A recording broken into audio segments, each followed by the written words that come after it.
तो मैं सभी सोनीपत वासियों का, अपने सोनीपत मेंबर्स का, और जो जो और ओवर हैं, तो मैं सभी का स्वागत करता हूँ हमारे आज के webinar multi disciplinary partnership and networking guidelines का। जो हमारे आज के गेस्ट स्पीकर हैं CR के गुप्ता जी, उनका बहुत बहुत है सर। आप सर आए, आपने हमारा इनविटेशन एक्सेप्ट करा, और मैं मेरे को पता है आप ये फर्स्ट टाइम शायद MDP पे बोल रहे हैं सर, आप कहीं पे। आपने हाँ, PPT भी बिल्कुल नहीं तैयार करी है सर। हम्म। और हमारे साथ आज 3 ब्रांचों के चेयरमैन जुड़े हैं, from Rewari branch, Sirsa branch, Hisar branch. मैं बाकी तीनों चेयरमैन का भी स्वागत करता हूँ कि आपने इनविटेशन एक्सेप्ट करा और आप हमारे वेबिनार में ज्वाइन हुए। तो मैं सबसे पहले हिसार ब्रांच के चेयरमैन CA भरत जैन जी को इनवाइट करूंगा कि वो आए और 2 शब्द कहें। थैंक यू सरस जी। और आज आपने ये मौका दिया, और आप मतलब ऐसा प्लेटफॉर्म इस बार हमने कम ही शेयर किया। मतलब कोई भी नॉर्थ रीजन की ब्रांचेस हो, चाहे हरियाणा की ब्रांचेस हो, हम लोगों ने कोई ऐसा वेबिनार हुआ नहीं जब हम सारे इकट्ठे आए हो। अविनाश जी ने जो मीटिंग ली वो बात अलग है, पर हमने किया नहीं, तो आपने आज ये किया। और तीन तीन मतलब वो 4 चेयरमैन एक स्क्रीन पे हैं, तो ये सर आपकी ही सिर्फ उस पे है कि आपने ये हिम्मत की और करा। दूसरा, RK गुप्ता जी सर, आपको आज मतलब पहली बार सुनने का मौका मिलेगा। आपके मतलब फोटोज और इमेजेस तो हम देखते रहते हैं, इलेक्शन के बारे में जो आप अपडेट करते रहते हो वो काफी अच्छे रोमांचक रहते हैं, और आगे भी आपसे ज्ञान मिलता रहेगा, इसकी आशा चाहेंगे। Thank you Bharat ji. Thank you sir. अब मैं इनवाइट करूंगा CA अमित कुमार जी को। अमित यादव जी हमारे रिवाड़ी ब्रांच के चेयरमैन है। सर आप भी आए और 2 शब्द बोले। थैंक यू सरस भाई। सबसे पहले भरत जी ने बिल्कुल ठीक बोला कि आपने इतना अच्छा इनिशिएटिव लिया कि 4 ब्रांचेस के चेयरमैन हैं एक प्लेटफॉर्म पे। तो थैंक्स सरस भाई फॉर टेकिंग नाइस इनिशिएटिव। और RK गुप्ता के साथ सर के साथ तो पहले भी हमारे वेबिनार हो चुके हैं, तो मैंने भी सुना है उनको और अच्छे से वो एक्सप्लेन करते हैं। बाकी पार्टिसिपेंट्स को मैं ये शुभकामनाएं देता हूँ कि वो मल्टी डिसिप्लिनरी जो अपना नया कंसेप्ट है वो उसको अच्छे से सुने, और अपकमिंग डेज में वो बहुत फ्रूटफुल होने वाली है चीजें, तो उसका फायदा मिलेगा हमें।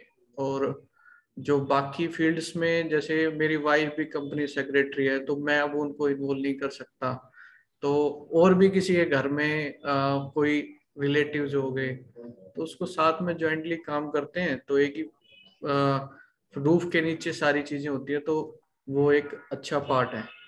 तो ये इंस्टीट्यूट में भी अभी प्रपोजल है, तो फुली ये इम्प्लीमेंट हो जाएगा। दूसरे जो इंस्टीट्यूट है, अदर इंस्टीट्यूट CS और CM में अपना इंस्टीट्यूट, तो इसमें प्रपोजल है, तो फुली आई थिंक हो जाएगा ये।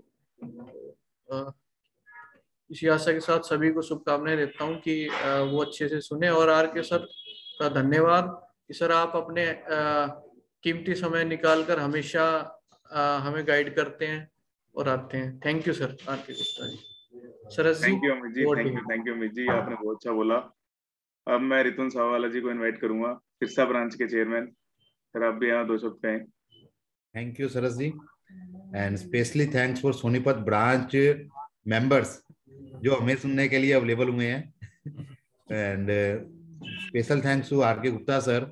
एक्चुअली सर के साथ में मेरा पहला सेमिनार ही रहेगा, इससे पहले सर के साथ हमारा इंटरेक्शन नहीं रहा सिरसा ब्रांच का। और सर मैं रिक्वेस्ट करूंगा कि आप सिरसा ब्रांच में भी ऐसे प्रोग्राम हमें देते रहें और अपना कीमती समय में शेड्यूल बना के दें हमें भी, ताकि हम भी आपके प्रोग्राम को हमारे मेंबर्स तक पहुंचाएं। एंड सरस सर का फोन आया था और जो स्पेशल इनविटेशन दिया कि सभी चेयरमैन को मैं इकट्ठा करना चाहता हूँ, फंटास्टिक आइडिया। और सर से बात में सर कितने काम करोगे, कहते जी चुल खत्म नहीं होती। That's the dynamic personalities chairman you are having, sir, Sonipat branch, and thank you very much for inviting us. Thank you sir. Thank you Ritun ji. कितना ही काम कर लो उतना कम है। तो बाकी करते हुए मैं सर अब RK गुप्ता सर को इनवाइट करूंगा कि सर आप अपना टेक्निकल सेशन स्टार्ट करें। मेंबर्स आपको सुनने के लिए बिल्कुल बेताब हैं कि वो MDP के बारे में सुने और नॉलेज लें।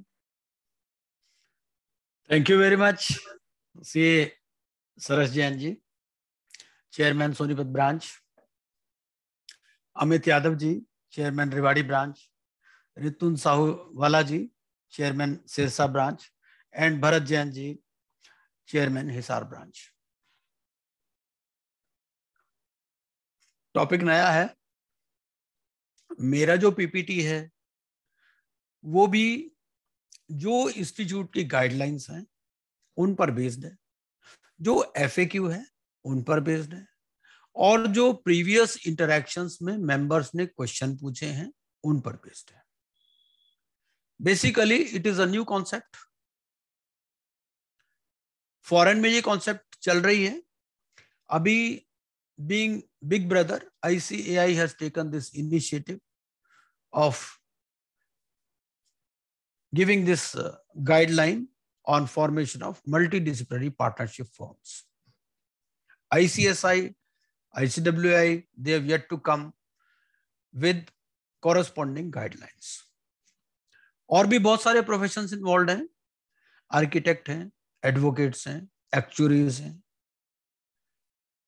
उनके साथ क्या स्टेटस है, कैसे ये आगे चलेगा प्रोसेस, इसकी जरूरत क्यों महसूस हुई, ये सब बातों को आज हम डिस्कस करेंगे। तो सबसे पहले मैं अपनी स्क्रीन शेयर करता हूं। ये प्रेजेंटेशन मैंने सरस जी को पहले ही भेज दी है। अब मुझे तो इंटरेक्शन करने में मजा आता है लोगों से। मेरी वेबसाइट है carkgupta.com। अगर इस वेबसाइट पर जाएं तो बहुत सारी इंफॉर्मेशन आपको मिलेगी जो कि प्रैक्टिसिंग सीएस के लिए भी बड़ी यूजफुल है। कल ही किसी सीए ने कहा कि जी, यंग सीए था कोई, कि जी कंपनी कैसे बनाते हैं, कंपनी को। मैं कहा मेरी वेबसाइट पे जाओ, मैंने उनको गाइड किया। कहते जी सारा मटेरियल यहाँ पर है अवेलेबल। हाँ, बहुत सारा। कोई ट्रस्ट बनाना चाहते हैं, IBC का कोर्स करना चाहते हैं, वैल्यूएशन का कोर्स करना चाहते हैं, सारा मटेरियल यहाँ पर अवेलेबल है। तो आज का जो टॉपिक है वो है multi disciplinary partnership and networking guidelines. जो नेटवर्किंग गाइडलाइंस हैं उसके बारे में हम पहले भी एक इंटरेक्टिव वेबिनार कर चुके हैं सरस जैन जी के साथ। उसमें अगर मेंबर्स के कुछ क्वेश्चन होंगे तो उसको लेंगे, लेकिन आज का जो फोकस रहेगा वो मल्टी डिसिप्लिनरी पार्टनरशिप फर्म्स पर रहेगा। सरस जैन जी और उनकी टीम, राजेश अरोड़ा जी, पंकज गोयल जी, प्रिंस मित्तल जी, अनुज बंगला जी, बहुत ही अच्छा काम कर रहे हैं। और आज तो बहुत ही अच्छा इनिशिएटिव लिया है कि सिरसा ब्रांच, रिवाड़ी ब्रांच और हिसार ब्रांच के चेयरमैन भी इस प्रोग्राम में इनवाइटेड हैं। गजट नोटिफिकेशन हमारा आया 8 जुलाई 2021 को। इस गजट नोटिफिकेशन में क्या किया गया कि जो हमारा फॉर्म 18 है और जो कॉरेस्पॉन्डिंग रेगुलेशंस हैं उनको अमेंड किया गया।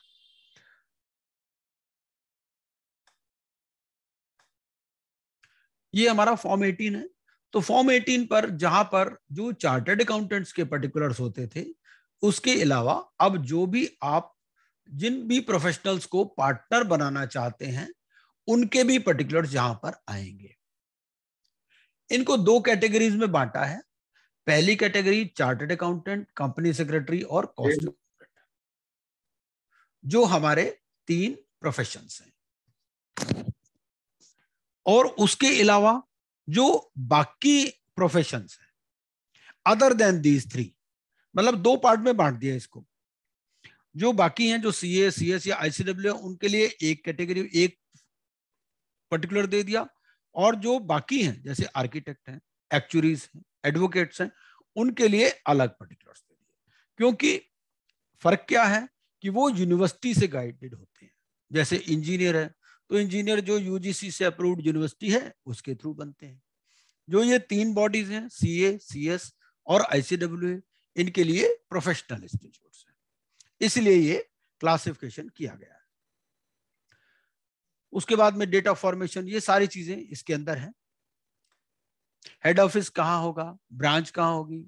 अभी तक जो ब्रांच की गाइडलाइंस हैं उसमें हम ये पढ़ते हैं कि हर एक ब्रांच में जो हेड होगा, उसने ही मांगा हुआ था कि अगर अवेलेबल है तो एक बार बिना उसके देख लेते हैं। Every branch has to be headed by a member incharge. लेकिन अब मान लीजिए आपके CA भी हैं, CS भी हैं, ICW भी हैं, तो क्या CS भी ब्रांच का इंचार्ज बन सकता है? ये सब क्वेश्चनों के आंसर हम इसमें देखेंगे। ये हो गया हमारा फॉर्म 18। ठीक है, फॉर्म 18 के बाद अब हम सबसे पहले देखते हैं कि गाइडलाइंस की जरूरत क्यों पड़ी। क्योंकि बिजनेस काफी कॉम्प्लेक्स हो चुका है, टेक्नोलॉजी भी बहुत आगे जा चुकी है, तो there is a greater demand for specialists. Cross border movement भी होता है गुड्स और सर्विसेज का, जो सप्लाई चेन है हमारी, जो ओनरशिप स्ट्रक्चर है और जो ट्रांजैक्शंस है, ये भी काफी कॉम्प्लेक्स हो चुकी है। और इसमें जो बिजनेस एनवायरनमेंट है जिसमें ये एंटिटीज ऑपरेट करती हैं, उसमें भी बहुत सारी नॉलेज चाहिए। जो फाइनेंशियल रिपोर्ट्स हैं वो भी काफी कॉम्प्लेक्स हो चुकी हैं, अकाउंटिंग स्टैंडर्ड्स जो हैं वो भी हमारे कॉम्प्लेक्स हैं, और जो बिजनेस ट्रांजैक्शंस हैं उनको वो रिफ्लेक्ट करते हैं। क्योंकि नए नए प्रोडक्ट्स आ चुके हैं, नई सर्विसेज आ चुकी हैं, नए फाइनेंशियल इंस्ट्रूमेंट्स आ चुके हैं, जो कि हमारी ग्लोबल इकोनॉमी में कंटिन्यूअसली जिनका कंटिन्यूअस इनफ्लो हो रहा है। और ये जो चेंजेस हैं या जो ट्रेंड्स हैं, उसके अलावा जो ऑडिट का मेन ऑब्जेक्टिव है वो सेम है। वो क्या है कि एक्सपेक्टेशंस हमारी बढ़ती जा रही हैं, जो हमारे अकाउंटिंग स्टैंडर्ड्स हैं और जो हमारी कॉम्प्लेक्सिटीज हैं ऑफ बिजनेस एनवायरनमेंट, उसको वो रिफ्लेक्ट करें।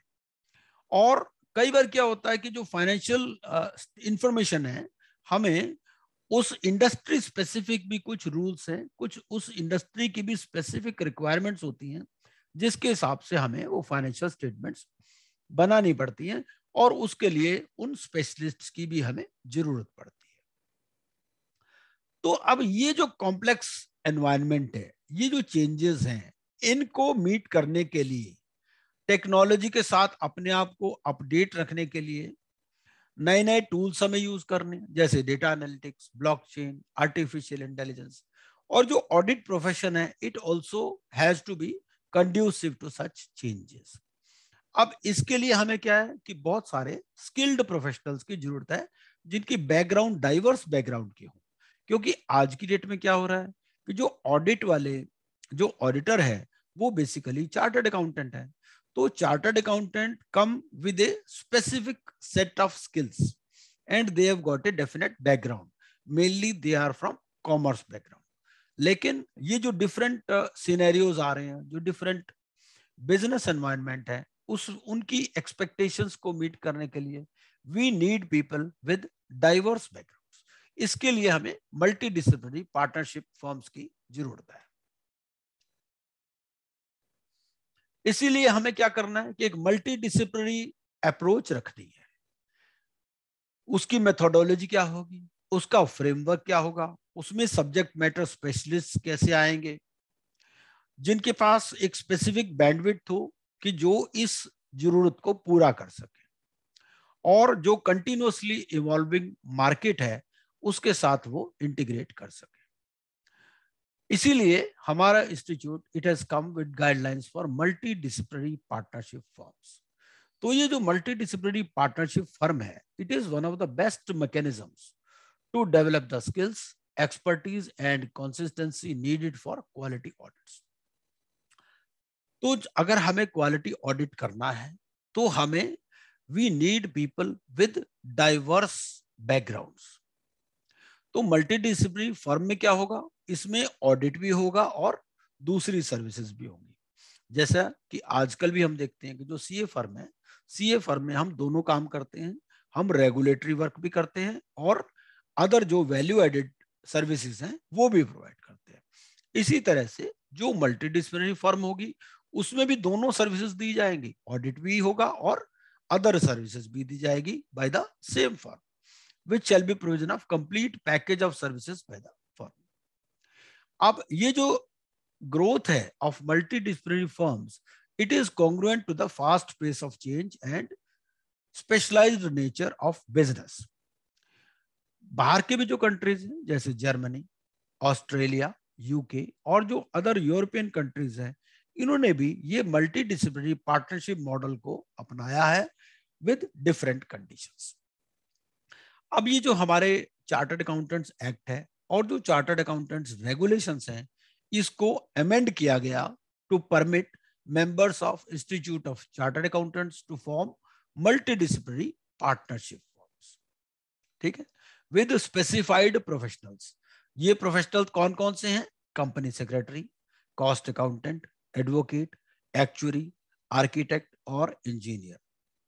एक बात खास तौर से ध्यान में रखने वाली यहाँ पर कि ये जो स्पेसिफाइड प्रोफेशनल्स है, इनके साथ ही हम मल्टी डिसिप्लिनरी पार्टनरशिप फर्म बना सकते हैं, इसके अलावा नहीं बना सकते। जैसे एमबीए है, एमबीए के साथ हम नहीं बना सकते। ये जो गाइडलाइंस हैं ये इशू की गई हैं by the institute of chartered accountants of India. इनका नाम दिया गया guidelines for formation of multi disciplinary partnership firms as per the chartered accountants act, and these guidelines have come into force with effect from 8th of July, जो कि हमारी gazette notification की date है, वो मैंने आपको पहले दिखा दिया। तो एक्ट यहां पर चार्टर्ड अकाउंटेंट्स एक्ट है, रेगुलेशन चार्टर्ड अकाउंटेंट रेगुलेशंस है। Multi disciplinary partnership firm of chartered accountants in practice means the firm which has been approved to practice. तो हमें मालूम ही है कि कोई भी नाम में हम प्रैक्टिस करते हैं तो उससे पहले हमें नेम अप्रूवल लेना पड़ता है। यहां पर भी हमें नेम अप्रूवल लेना पड़ेगा by the council of ICAI under regulation 53B, read with regulation 190 of the regulations. ठीक है। ऑब्जेक्टिव क्या है? ऑब्जेक्टिव ये है कि you have to forge partnerships with members of the other professional bodies as prescribed in regulation 53B। ठीक है। अब ये जो हमारा सेक्शन 2 सब सेक्शन 2 है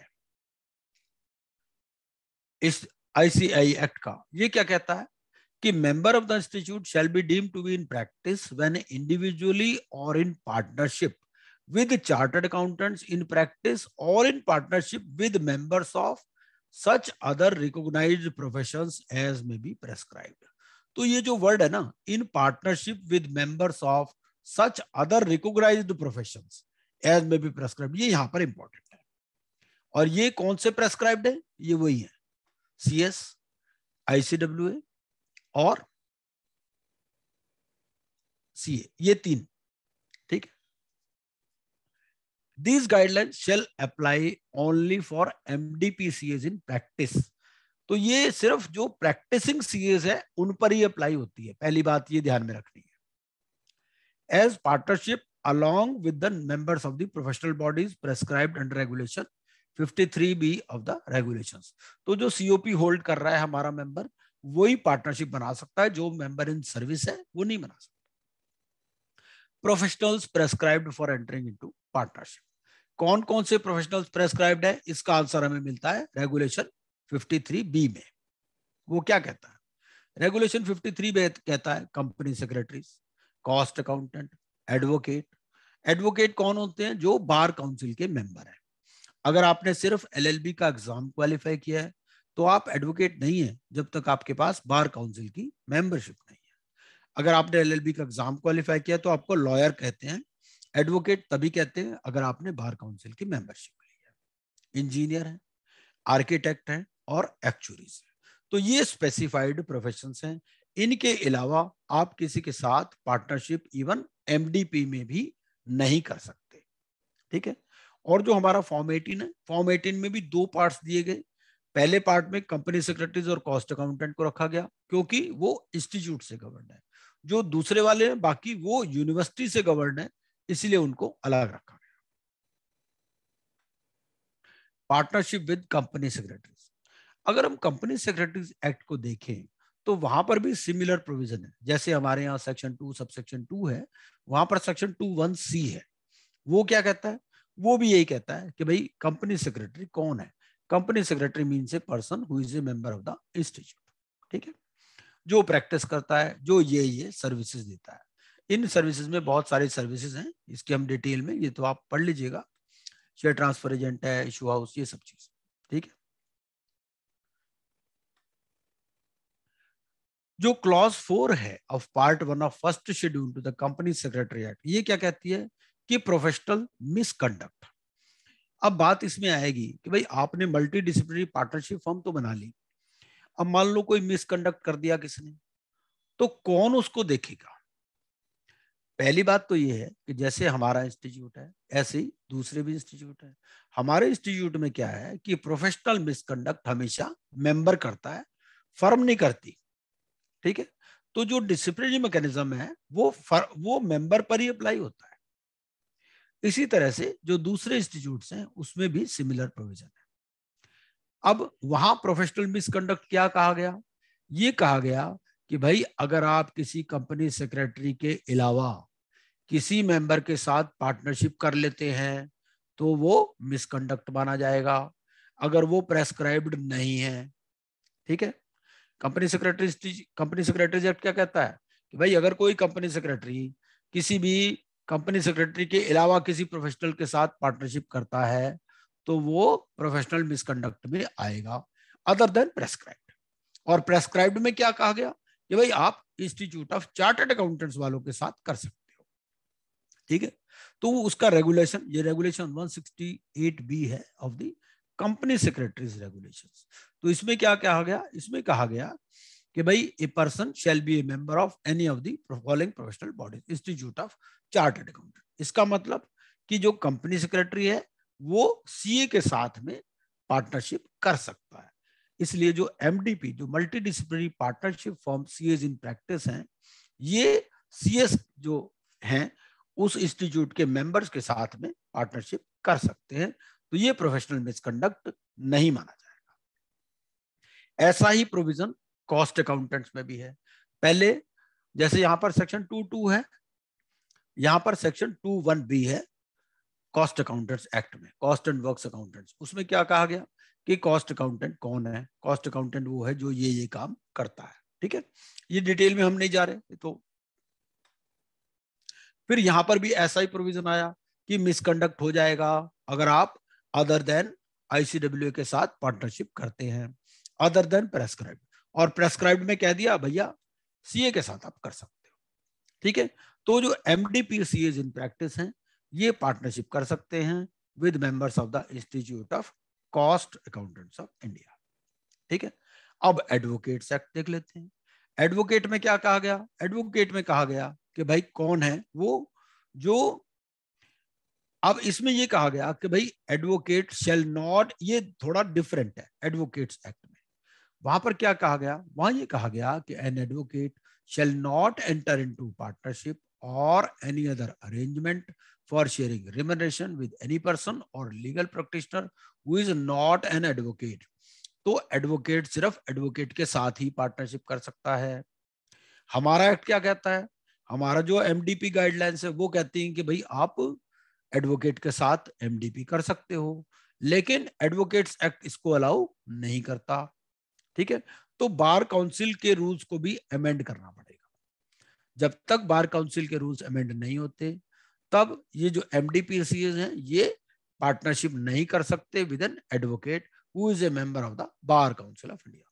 मान लो कर ले तो क्या होगा? उसका लाइसेंस कैंसिल कर देंगे बार काउंसिल वाले, ठीक है। इंजीनियर्स, इंजीनियर में भी है कि भाई इंजीनियर कौन है? इंजीनियर वो है जो इंजीनियर है from university established by law as per the university grants commission act 1956। तो जो एमडीपीसीएस हैं ये एंड पार्टनरशिप कर सकते हैं विद इंजीनियर जो कि मेंबर है of the institute of engineers और engineer from a university established by law और an institution recognised by law. Advocate, ये आर्किटेक्ट में क्या है? आर्किटेक्ट में भी कहा गया कि कौन आर्किटेक्ट है? आर्किटेक्ट वो है जिसका नाम रजिस्टर में एंटर्ड है, ठीक है। और Indian institute of architects act section 2C इस बात को बताता है। और यहां पर ये भी जो है, यहां पर बहुत सारी कैटेगरीज ऑफ मेंबर्स हैं आर्किटेक्ट में। फेलो मेंबर हैं, ऑनरेरी फेलो मेंबर हैं, एसोसिएट मेंबर हैं, इस डिटेल में हमें जाने की जरूरत नहीं है। और ये हम आर्किटेक्ट के साथ भी पार्टनरशिप कर सकते हैं। लेकिन हमने एक इंपॉर्टेंट चीज पढ़ी हुई है। हमने क्या पढ़ा हुआ है? हमने पढ़ा हुआ है कि भाई परसेंटेज बेसिस पर हम कोई भी फीस चार्ज नहीं कर सकते। अब आर्किटेक्ट तो परसेंटेज बेसिस पर ही फीस चार्ज करते हैं, ठीक है ना। तो उस केस में अगर कोई आर्किटेक्ट हमारा मेंबर बन जाता है तो वो तो फीस चार्ज कर पाएगा परसेंटेज बेसिस पे अपने काम के लिए, लेकिन जो काम मिला जुला होगा उसमें परसेंटेज बेसिस पर फीस चार्ज करने में आपका डिसिप्लिनरी मैकेनिज्म भी ट्रिगर हो सकता है, उस बात का हमें ध्यान रखना है। Partnership with actuaries. अब एक्चुअरी में कहा गया कि एक्चुअरी कौन है, जो कि फाइनेंस मॉडलिंग, रिस्क एनालिसिस वगैरह वगैरह करता है। ठीक है, ये हमें मालूम ही है बेसिकली कि एक्चुअरी कौन है। और एक्चुअरीज एक्ट में क्या कहा गया, एक्चुअरीज एक्ट में ये कहा गया है मोटे तौर पर कि जो एक्चुअरीज इन प्रैक्टिस हैं वो किसी प्रोफेशनल के साथ जो एक्चुअली नहीं है पार्टनरशिप नहीं कर सकते। इसका क्या मतलब हुआ, इसका मतलब यह हुआ कि जो अदर देन प्रैक्टिसिंग एक्चुअरीज हैं उनके साथ एक सीए ये पार्टनरशिप कर सकता है। तो NDP CEOs in practice shall be permitted to enter into a partnership with a member of the Institute of Actuaries who does not hold certificate of practice. जिस एक्चुअरी के पास सर्टिफिकेट ऑफ प्रैक्टिस है उसके साथ CA partnership MDP में enter नहीं कर सकता। ठीक है, लेकिन जो सर्विस में है, जो ये होल्ड नहीं करता, उसके साथ कर सकते। Member of other professional bodies. ठीक है, अब हमारे यहाँ क्या कहा गया, हमारे यहाँ कहा गया कि जो प्रेस्क्राइब्ड प्रोफेशंस हैं उनके साथ ही आप कर सकते हो। तो जो अगर इसके अलावा भी बहुत सारी प्रोफेशनल बॉडीज हैं उनके साथ हम पार्टनरशिप नहीं कर सकते। तो members of any professional bodies और persons having prescribed qualification other than as specifically prescribed under regulation 53B। तो 53B मैंने आपको पहले दिखा दिया, उसमें क्या है, सीए है, सीएस है, आईसीडब्ल्यू है, आर्किटेक्ट है, इंजीनियर है, एक्चुअरीज है, एडवोकेट है। ठीक है, इनके अलावा नहीं कर सकते। For example members having post graduate qualification in management, मान लो कोई एमबीए है तो एमबीए के साथ आप शेयरिंग ऑफ प्रॉफिट तो कर सकते हो लेकिन पार्टनरशिप नहीं कर सकते। या कोई मान लो अप्रूव्ड वैल्यूअर है, या कोई इंसॉल्वेंसी प्रोफेशनल है, या कोई इंफॉर्मेशन टेक्नोलॉजी प्रोफेशनल है, तो उनके साथ आप एमडीपी सीएज इन प्रैक्टिस में पार्टनर उनको नहीं बना सकते एज पर फॉर्म 18। ठीक है, आगे चलते हैं। अब ये बनेगी कैसे, ये जो एमडीपी सीएज हैं ये या तो पार्टनरशिप बन सकती है as per Indian partnership act, या फिर एलएलपी बन सकती है, कंपनी नहीं बन सकती। और ऐसी एलएलपी भी नहीं बन सकती जिसमें कोई कंपनी पार्टनर हो। ठीक है, रजिस्ट्रेशन कैसे करवाना होगा, रजिस्ट्रेशन होगा इसका मैंडेटरी, पहले आपको नेम अप्रूवल लेना पड़ेगा और इसका रजिस्ट्रेशन भी होगा। और एप्लीकेशन फॉर्म आपको कैसे बनाना पड़ेगा, अब आपको दो बातें हैं, या तो आप नई एमडीपी बनाना चाहते हो, आपकी कोई फर्म है ही नहीं पहले, या कोई पुरानी फर्म है उसमें आप चेंज करना चाहते हो। आप कहते हो जी हमारी एक फर्म है उसी को हम एमडीपी बनाना चाहते हैं। तो अगर आपकी पुरानी फर्म है तो आपको फॉर्म 18 भरना पड़ेगा। अगर आपकी नई फर्म है जो आप एमडीपी बनाना चाहते हो तो फॉर्म 117 भरना पड़ेगा। ठीक है, ये है। MDP CAs in practice shall have distinct name, ये भी अलग से नाम चमकेगा, ये नाम भी अप्रूव होगा इंस्टीट्यूट से। तो इसको क्या कहा जाए, इस पे सफिक्स जुड़ जाएगा, कुछल्ला जुड़ जाएगा, multi disciplinary partnership firm of chartered accountants in practice shall be used after the name of MDP CAs in practice. ठीक है, तो ये पीछे लिख दिया जाएगा, multi disciplinary firm of chartered accountants in practice. और जो रजिस्ट्रेशन नंबर होगा इस पे एमडीपी होगा, जो दूसरा होता है उस पे क्या होता है, एसआरएन नंबर होता है, एफआरएन नंबर होता है। ठीक है ना, एफआरएन नंबर होता है ना, तो यहाँ पर एब्रीविएशन एमडीपी होगा। एमडीपी से पता चल जाएगा कि ये मल्टी डिसिप्लिनरी पार्टनरशिप फर्म है। अब ऐसा भी हो सकता है कि आपकी एक फर्म ऑलरेडी है और दूसरी फर्म आप एमडीपी बनाना चाहते हो, तो दोनों फर्में भी अलाउड है। आपकी कोई भी फर्म नहीं है, आप सीधा ही एमडीपी बनाना चाहते हो, एमडीपी भी अलाउड है। ठीक है, और बाकी आगे डिटेल में पढ़ेंगे। अब बात ये है कि भाई आपने अपना फॉर्म 18 भरना है, अब आपने उसमें भर दिया जी सीएस भी हैं, एडवोकेट भी हैं, ठीक है, आईसीडब्ल्यू भी हैं, तो ये इनको वेरीफाई कौन करेगा कि भाई ये वाकई सीएस भी है या नहीं, ऐसे झूठ मूठ लिख दिया। तो जो एमडीपी सीएस इन प्रैक्टिस हैं उनकी ड्यूटी है to submit the documentary evidence in case of partners who are not members of the institute of chartered accountants of India. तो वो उस चीज को सर्टिफाई करेंगे कि भाई जो भी उनके डॉक्यूमेंट्स हैं, मान लो उनका मेंबर सर्टिफिकेट ऑफ मेंबरशिप वगैरह है उसको सर्टिफाई ये करेंगे CS. About documentary evidence needs to be attested by a chartered accountant in practice who is not related to the MDP CS in practice. तो किसी दूसरे सीएस से अटेस्ट इसको करवाना पड़ेगा। It is the duty of the chartered accountant to attest the above documentary evidence to verify. अब वो जो अटेस्ट करेगा उसकी ये ड्यूटी है कि वो चेक करे truth and validity of the certificate of membership of the prescribed professional bodies और the degree of the recognised university in case of engineering graduate. ठीक है। अब आप कहोगे जी ये कैसे कर सकते हो? भाई आरटीआई के थ्रू भी लगा सकते हो आप एप्लीकेशन, ओरिजिनल डिग्री देख सकते हो। On the date of entering into multidisciplinary partnership firm of chartered accountants in practice, the members of other professional bodies are having valid membership with the prescribed professional bodies. तो उनका valid membership होना चाहिए जिस date में वो enter कर रहे हैं इस एमडीपी में। ठीक है, ये चीज आपको चेक करनी है। पहला तो ये चेक करना है कि उनके पास जो है सर्टिफिकेट ऑफ मेंबरशिप है। दूसरी बात ये कि सर्टिफिकेट ऑफ मेंबरशिप वैलिड भी है उस डेट पे या नहीं। ठीक है। Meaning of MDP CS in practice, जो एमडीपी सीएस इन प्रैक्टिस है they have the same meaning as assigned under clause CA of section 2(1) of the act read with regulation. ठीक है। अब ये क्या क्या सर्विसेज दे सकते हैं? तो ये वही सर्विसेज दे सकते हैं जो दूसरे सीएस फर्म दे सकते हैं।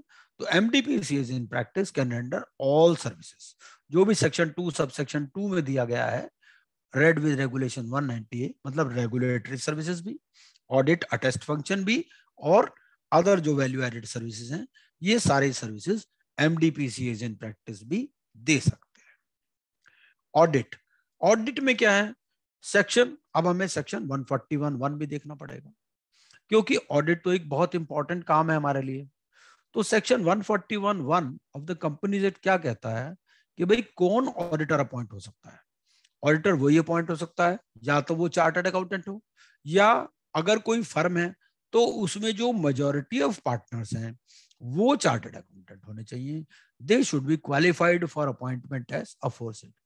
अब आपने एक मल्टीडिसिप्लिनरी फर्म बना ली, ठीक है, मल्टीडिसिप्लिनरी पार्टनरशिप फर्म बना ली, उसमें सीए भी है सीएस भी। तो मेजॉरिटी कैसे डिसाइड होगी? मेजॉरिटी में आपको दोनों चीजें देखनी है, नंबर भी देखना है और आपको परसेंटेज ऑफ प्रॉफिट भी देखनी है। जैसे मान लीजिए उसमें 10 प्रोफेशनल हैं, तो 10 प्रोफेशनल में से मेजॉरिटी मतलब 6 आपके चार्टर्ड अकाउंटेंट होने चाहिए, तभी आपको ऑडिट का काम मिल सकता है उस फर्म के नाम से। ठीक है। और आपकी परसेंटेज ऑफ प्रॉफिट भी, कई बार ऐसा हो सकता है कि आपके 6 पार्टनर तो हैं सीएस लेकिन उनका परसेंटेज ऑफ प्रॉफिट कम है, दूसरों का ज्यादा, तो भी आप ऑडिट फंक्शन नहीं कर सकते। तो ये मेजॉरिटी है, दोनों चीजों में प्रूव होनी चाहिए, नंबर में भी और परसेंटेज ऑफ प्रॉफिट में भी। Section 141(2) of the companies act ये क्या कहता है? Where a firm including a limited liability partnership is appointed as an auditor of a company, only the partners who are chartered accountants shall be authorized to act and sign on behalf of the firm. Sign भी कौन करेगा? सिर्फ chartered accountant ही sign करेंगे। ठीक है, ऐसा नहीं है कि कोई भी पार्टनर उसमें से साइन कर दे। ठीक है, जो अगर आपको ऑडिट की असाइनमेंट है उस पर जो साइन करेगा वो भी सिर्फ चार्टर्ड अकाउंटेंट ही करेगा। मान लो आपका सीएस भी कोई पार्टनर है, एडवोकेट भी कोई पार्टनर है, वो साइन नहीं कर सकता। ठीक है, ऑडिट की बात है।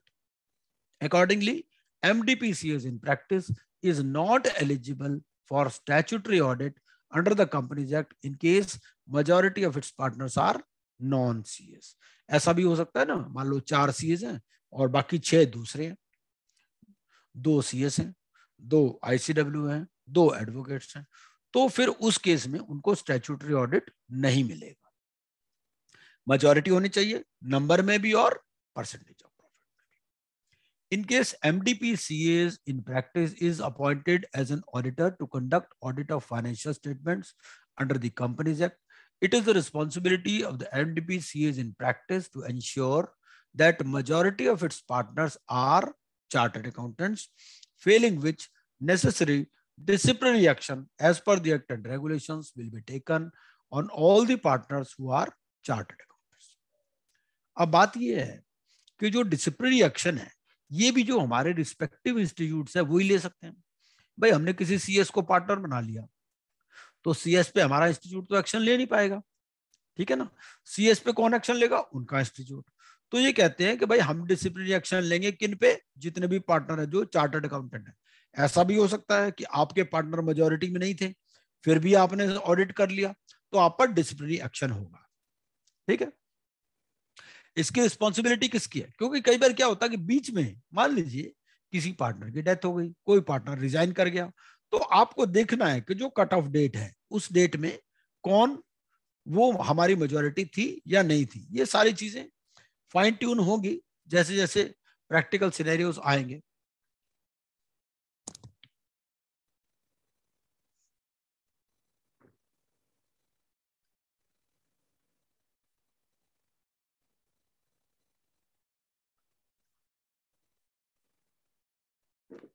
और जो मेजोरिटी क्राइटेरिया है for the purpose of computing eligibility, ये क्या रहेगा? ये कैलकुलेट होगा दोनों बेसिस पे, on the number of partners as well as their aggregate share of profits, ठीक है।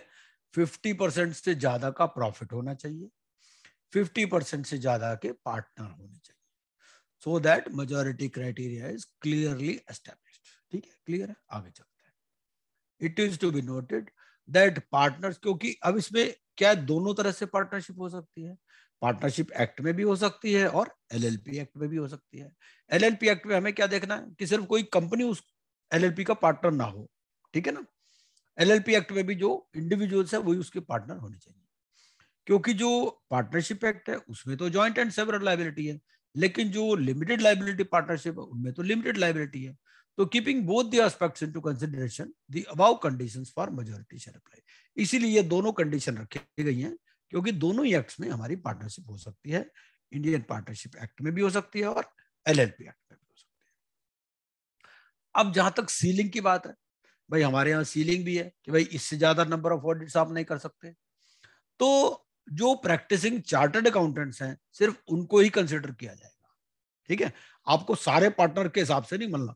मान लो अगर एक पार्टनर 60 ऑडिट कर सकता है, तो अगर आपके 10 पार्टनर हैं तो जरूरी ये नहीं कि भाई आप 600 ऑडिट कर पाओगे।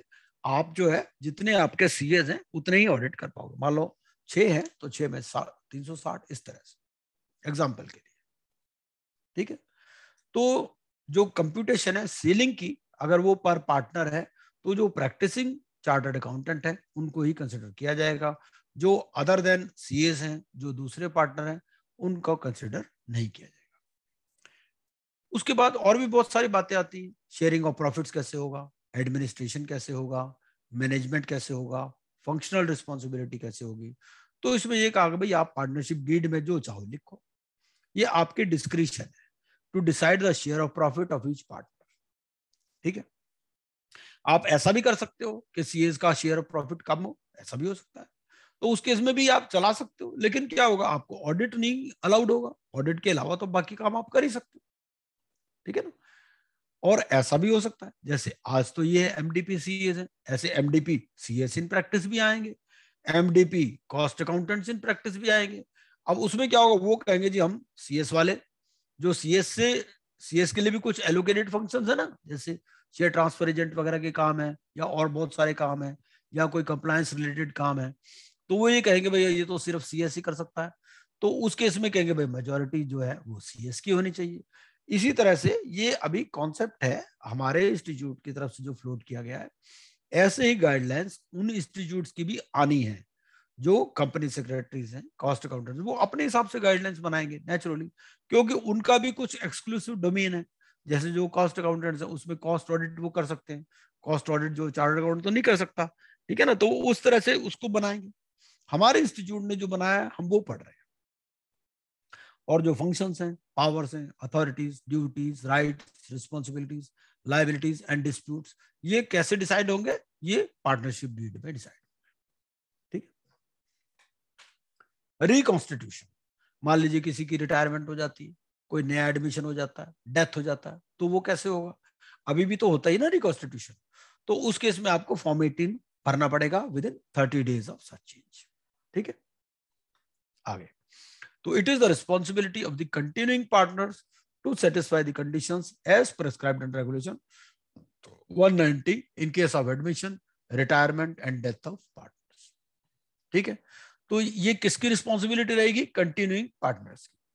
क्या मतलब? मतलब ये है कि मान लीजिए आपकी फर्म में मेजॉरिटी सीएस है, एक सीए की डेथ हो गई या एक सीए रिटायर हो गया, तो आपको दूसरा सीए लाना पड़ेगा ताकि वो मेजॉरिटी मेंटेन रहे, वो कंडीशन सेटिस्फाई हो। ब्रांच ऑफिस में हमारे पास क्या क्राइटेरिया है?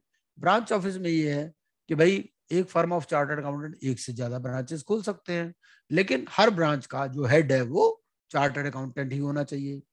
और इसमें ये कहा गया है कि भाई काउंसिल इसकी परमिशन दे सकती है। अब हम यहाँ क्या कर रहे हैं? यहाँ मल्टी डिसिप्लिनरी पार्टनरशिप फर्म्स खोल रहे हैं, ठीक है ना, जिसमें सीए भी है, सीएस भी है। इसका मतलब ये अगर 10 ब्रांचेस हैं तो ये जरूरी थोड़ी कि 10 के 10 में हेड सीए ही होगा, नहीं। अब वो कहते हैं कि भाई आप काउंसिल को अप्लाई कर दो अगर आप किसी नॉन सीए को मेंबर इंचार्ज बनाना चाहते हो। तो in case MDPCA in practice desires that a non-CA partner may be made in charge, it may make request to the Council of ICI in this regard. और ये understood है कि council इसके permission दे देगी। इसका दूसरा मतलब ये भी है कि अगर आप सीए को ही इंचार्ज बनाना चाहते हो तो फिर परमिशन की जरूरत नहीं। अगर आप नॉन सीए को परमिशन बनाना चाहते हो, नॉन सीए को जो है ब्रांच हेड बनाना चाहते हो, तो आपको स्पेशल रिक्वेस्ट देनी पड़ेगी काउंसिल को। फीस कैसे होगी? जो फीस की गाइडलाइंस है वो एमडीपीसीएज इन प्रैक्टिस पर भी अप्लाई होंगी। जैसा मैंने आपको बताया कि जो आर्किटेक्ट्स हैं, अब आर्किटेक्ट्स तो परसेंटेज बेसिस पे फीस लेते हैं, तो अगर कोई काम इसमें आपकी फर्म में कोई आर्किटेक्ट से रिलेटेड काम हो रहा है तो वो तो परसेंटेज फीस पे ले सकता है, लेकिन दूसरे लोग नहीं ले पाएंगे जो सीएस हैं, उसमें भी दिक्कत आ जाएगी। ठीक है, आगे चलते हैं। Other business or occupation for chartered accountant partners of MDPCAs in practice engaged in any other business or occupation or part-time employment। ठीक है, तो अब दूसरे बिजनेस में एंगेज हो सकते हो, नहीं हो सकते, इस पर भी हमारे इंस्टीट्यूट की गाइडलाइंस आती रहती हैं। जैसे आप किसी बिजनेस में एंगेज नहीं हो सकते, शेयर से रिलेटेड कुछ बिजनेस में उन्होंने एग्जम्पशन दी हुई है कि भाई आप ये काम कर सकते हो, तो वो सारी जो कंडीशंस हैं वो इन पर भी अप्लाई होगी। प्रोफेशनल एड्रेस की जहां तक बात है तो प्रोफेशनल एड्रेस से भी रिलेटेड हमारे प्रोविजंस हैं। तो जो प्रोफेशनल एड्रेस होगा of the partners, the provisions of regulation 187 will apply. मतलब ये है कि जो हमारे चार्टर्ड अकाउंटेंट्स एक्ट या जो चार्टर्ड अकाउंटेंट रेगुलेशंस में जो प्रोविजंस हैं वो तो अप्लाई होंगे ही होंगे। इसके अलावा इन गाइडलाइंस में जहां पर स्पेसिफिकली लिखा हुआ है ये भी प्रोविजंस अप्लाई होंगे। ठीक है, अब डिसिप्लिनरी प्रोसीडिंग कैसे होगी? भाई आपके पास बहुत सारे मेंबर्स आ गए, मैं चैट बॉक्स देख लेता हूं, कोई क्वेश्चन है क्या? अच्छा, ओके। तो ये जो डिसिप्लिनरी प्रोसीडिंग है ये क्या होगी? रिस्पेक्टिव इंस्टीट्यूट्स लेंगे। भाई आपकी फर्म में सीए भी है, सीएस भी है, आईसीडब्ल्यू भी है, एक्चुअरी भी है, एडवोकेट भी है, तो उन पे एक्शन कौन लेगा? उन पे एक्शन जो रिस्पेक्टिव इंस्टीट्यूट है वो लेगा। मान लो जो सीएस, आपकी फर्म में कोई सीएस है, सीएस ने कोई वायलेशन कर दिया, ठीक है ना, तो उस पे एक्शन कौन लेगा? वो इंस्टीट्यूट ऑफ कंपनी सेक्रेटरी लेगा। इस तरह से सारे जो रिस्पेक्टिव इंस्टीट्यूट है वही एक्शन लेंगे। ठीक है, आगे चलते हैं। और सारे जितने भी एक्ट्स हैं सब में ये प्रोविजन है। जो अब आप ये देखिए, अगर कोई इंजीनियर है, if the partner who violated the provisions is an engineer, the proceeding shall be taken as per the general principles of civil law। तो इस पर सिविल लॉ अप्लाई होगा इंजीनियर के केस में। ठीक है, बाकी के लिए तो एक्ट्स के हिसाब से है, इंजीनियर्स के केस में ये सिविल लॉ के प्रोविजंस आप पर अप्लाई होंगे। आगे चलते हैं। बहुत सारे एफएक्यूज हैं मल्टी डिसिप्लिनरी पार्टनरशिप फॉर्म्स पर। वैसे तो हमने काफी इसमें कवर कर लिया है, लेकिन ये जो एफएक्यूज हैं, एफएक्यू भी काफी सारे क्वेश्चंस का आंसर दे देते हैं। पहला तो ये है कि भाई एमडीपीसीएज इन प्रैक्टिस का मतलब क्या है? ये एमडीपीसीएज इन प्रैक्टिस ये एब्रीविएटेड फॉर्म है of multi disciplinary partnership firm of chartered accountants in practice. ठीक है, इसका नेम अप्रूवल आपको लेना पड़ेगा इंस्टीट्यूट से, जैसे आप किसी भी फर्म का नेम अप्रूवल लेते हैं। ठीक है, the firm which has been approved to practice in its name. दूसरा, क्या ये कंपनी बन सकती है? नहीं, कंपनी पहले भी नहीं बन सकती थी, कोई सीए फर्म भी कंपनी नहीं बन सकती, और क्योंकि ये सेक्शन 25 जो हमारा चार्टर्ड अकाउंटेंट्स एक्ट है इसको प्रोहिबिट करता है, तो companies they can not be engaged in the business of accountancy, no profession of accountancy. ठीक है। और कंपनी में एलएलपी भी इंक्लूडेड है, जिसमें कोई कंपनी पार्टनर हो। तो एलएलपी भी जो हमारी फर्म है, सीए फर्म है, वो भी, या एमडीपी फर्म है, वो अंडर इंडियन पार्टनरशिप एक्ट बन सकती हैं या अंडर एलएलपी एक्ट बन सकती हैं, लेकिन एलएलपी एक्ट में भी कोई कंपनी उसका पार्टनर नहीं होनी चाहिए। अगर कोई भी कॉन्ट्रावीन करता है, ठीक है, मान लो किसी ने बना ली बिना इन्फॉर्म किए, तो पनिशमेंट होगी। ठीक है। तो MDPCs in practice can not be formed as a company. आपको या तो इंडियन पार्टनरशिप एक्ट या एलएलपी एक्ट में जाना पड़ेगा। ठीक है। अगला, which regulation of the chartered accountant regulations covers partnership act? किन के साथ हम, ये 53B में हमारा को दिया गया कि 53B में दिस कवर्स पार्टनरशिप एस्पेक्ट। ठीक है। और जो सेक्शन 2 सबसेक्शन 2 है, ये क्या कहता है? ये कहता है कि भाई आप इनके साथ पार्टनरशिप कर सकते हो, सीएस के साथ, कॉस्ट अकाउंटेंट के साथ, एडवोकेट, इंजीनियर, आर्किटेक्ट और एक्चुअरी, इनके अलावा किसी के साथ पार्टनरशिप आप नहीं कर सकते। ठीक है। क्या कंपनी सेक्रेटरी पार्टनर बन सकता है? Company secretary, yes, company secretary can be. ये सब हमने कर ही लिया, पहले भी हमने गाइडलाइंस में भी देख लिया, ये उसी का ही रेपिटेशन है। ठीक है। वो प्रोफेशनल मिसकंडक्ट, ये वाली बात भी हमने कर ली कि प्रोफेशनल मिसकंडक्ट में क्या है कि अगर कोई सीएस सारे एक्ट में ये लिखा हुआ कि सीए में भी लिखा हुआ कि अदर देन प्रेस्क्राइब्ड प्रोफेशन के साथ अगर आप पार्टनरशिप करते हो तो आप प्रोफेशनल मिसकंडक्ट में आओगे, लेकिन सीएस जो है वो सीए के साथ पार्टनरशिप अलाउड है। ठीक है। उसके बाद कॉस्ट अकाउंटेंट क्या पार्टनर बन सकता है? यस, वही कॉस्ट अकाउंटेंट का भी प्रोविजन हमने पूरा स्टडी कर लिया कि कॉस्ट अकाउंटेंट कौन होता है। ठीक है। और प्रोफेशनल मिसकंडक्ट वाली बात भी हमने पढ़ ली थी कि प्रोफेशनल मिसकंडक्ट में ये है कि भाई अदर देन प्रेस्क्राइब्ड के साथ अगर आप पार्टनरशिप करते हो, और प्रेस्क्राइब्ड में क्या है? Chartered accountants. ठीक है। तो कॉस्ट अकाउंटेंट के साथ भी आप कर सकते हो। एडवोकेट के साथ कर सकते हो? नहीं कर सकते। ठीक है ना।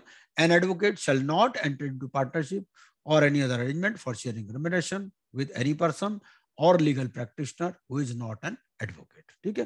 तो अभी इसके जो बार काउंसिल वाले गाइडलाइंस हैं उसमें भी रिवीजन करना पड़ेगा, तभी होगा। जब तक ये बार काउंसिल ऑफ इंडिया के रूल्स अमेंड नहीं होंगे तो एमडीपी आप जो है they shall not enter to partnership with advocate. ठीक है। क्या इंजीनियर्स बन सकते हैं? यस, इंजीनियर्स बन सकते हैं। क्या आर्किटेक्ट बन सकते हैं? यस, आर्किटेक्ट बन सकते हैं। ठीक है। ये डिफरेंट कैटेगरीज ऑफ आर्किटेक्ट्स है, ये सब हम पहले ही पढ़ चुके हैं। क्या एक्चुअरीज बन सकते हैं? एक्चुअरीज में, एक्चुअरीज एक्ट में लिखा हुआ है कि जो एक्चुअरी इन प्रैक्टिस है वो किसी एक्चुअरी के साथ ही पार्टनरशिप कर सकता है। इसका मतलब जो एक्चुअरी सर्विस में है वो एमडीपीसीएस का पार्टनर बन सकता है। ठीक है। इतना ही है ये सारा इसमें। उसके बाद अगला क्वेश्चन ये है कि whether any person other than those prescribed, जो हमने ये वाले प्रेस्क्राइब किए, CA, CS, ICWA, advocate, architect, actuary, इनके अलावा भी कोई कर सकता? नहीं। अदर देन दोज प्रेस्क्राइब्ड जो है वो पार्टनर नहीं बन सकता। ठीक है जी। आगे चलते हैं। वेदर एमबीए क्या बन सकता है? नहीं, एमबीए भी जो है he can not become partner in MDP CS in practice. ठीक है। अगला, whether partners of MDPCAs in practice can also practice in their individual name। आपका MDPCAs in practice में पार्टनर है, क्या वो अपने अलग नाम में भी प्रैक्टिस कर सकता है? जैसे हमारे यहाँ भी होता है कि भाई एक आदमी सीए फर्म में भी पार्टनर है और वो अपने नाम में भी प्रैक्टिस कर सकता है, तो यहाँ पर भी हो सकता है। ठीक है ना। तो यहाँ पर ऐसा कोई प्रोहिबिशन नहीं है। तो as on date the chartered accountants act read with chartered accountant regulation does not prohibit the same, at the same time it is the discretion of MDPCAs in practice। अब वो MDPCAs की अपनी description है कि वो partnership deed में लिख सकते हैं कि भाई हमारा जो MDP का पार्टनर होगा वो इंडिविजुअल नेम में प्रैक्टिस करेगा या नहीं करेगा, वो अपने यहाँ इंडिविजुअल रिस्ट्रिक्शंस कर सकते हैं। एक्ट में ऐसी कोई एक्ट में या रेगुलेशंस में ऐसी कोई रिस्ट्रिक्शन नहीं है। ठीक है। In case partnership deed is silent on this aspect, अगर पार्टनरशिप डीड में कुछ नहीं लिखा तो चार्टर्ड अकाउंटेंट एक्ट और चार्टर्ड अकाउंटेंट रेगुलेशन अप्लाई होंगे।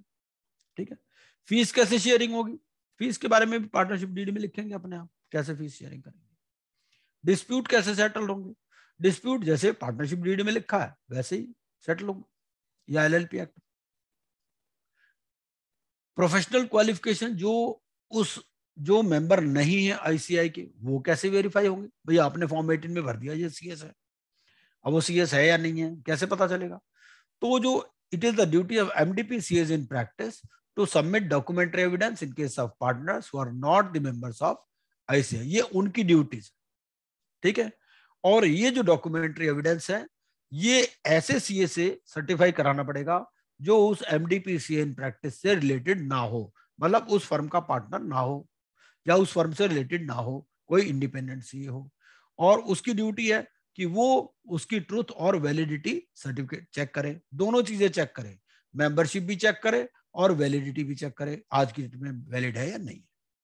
ठीक है, क्या whether there is any need to obtain the permission of the other professional bodies for implementation of provisions of MDPCAs in practice, क्या उनकी परमिशन की जरूरत है? नहीं, इसमें ये कहता है कि भाई अगर आप यहां पर फॉर्म 18 में अप्लाई कर रहे हो तो आपको सीएस इंस्टीट्यूट से परमिशन लेने की जरूरत नहीं, वो सीएस अपने आप समझेगा।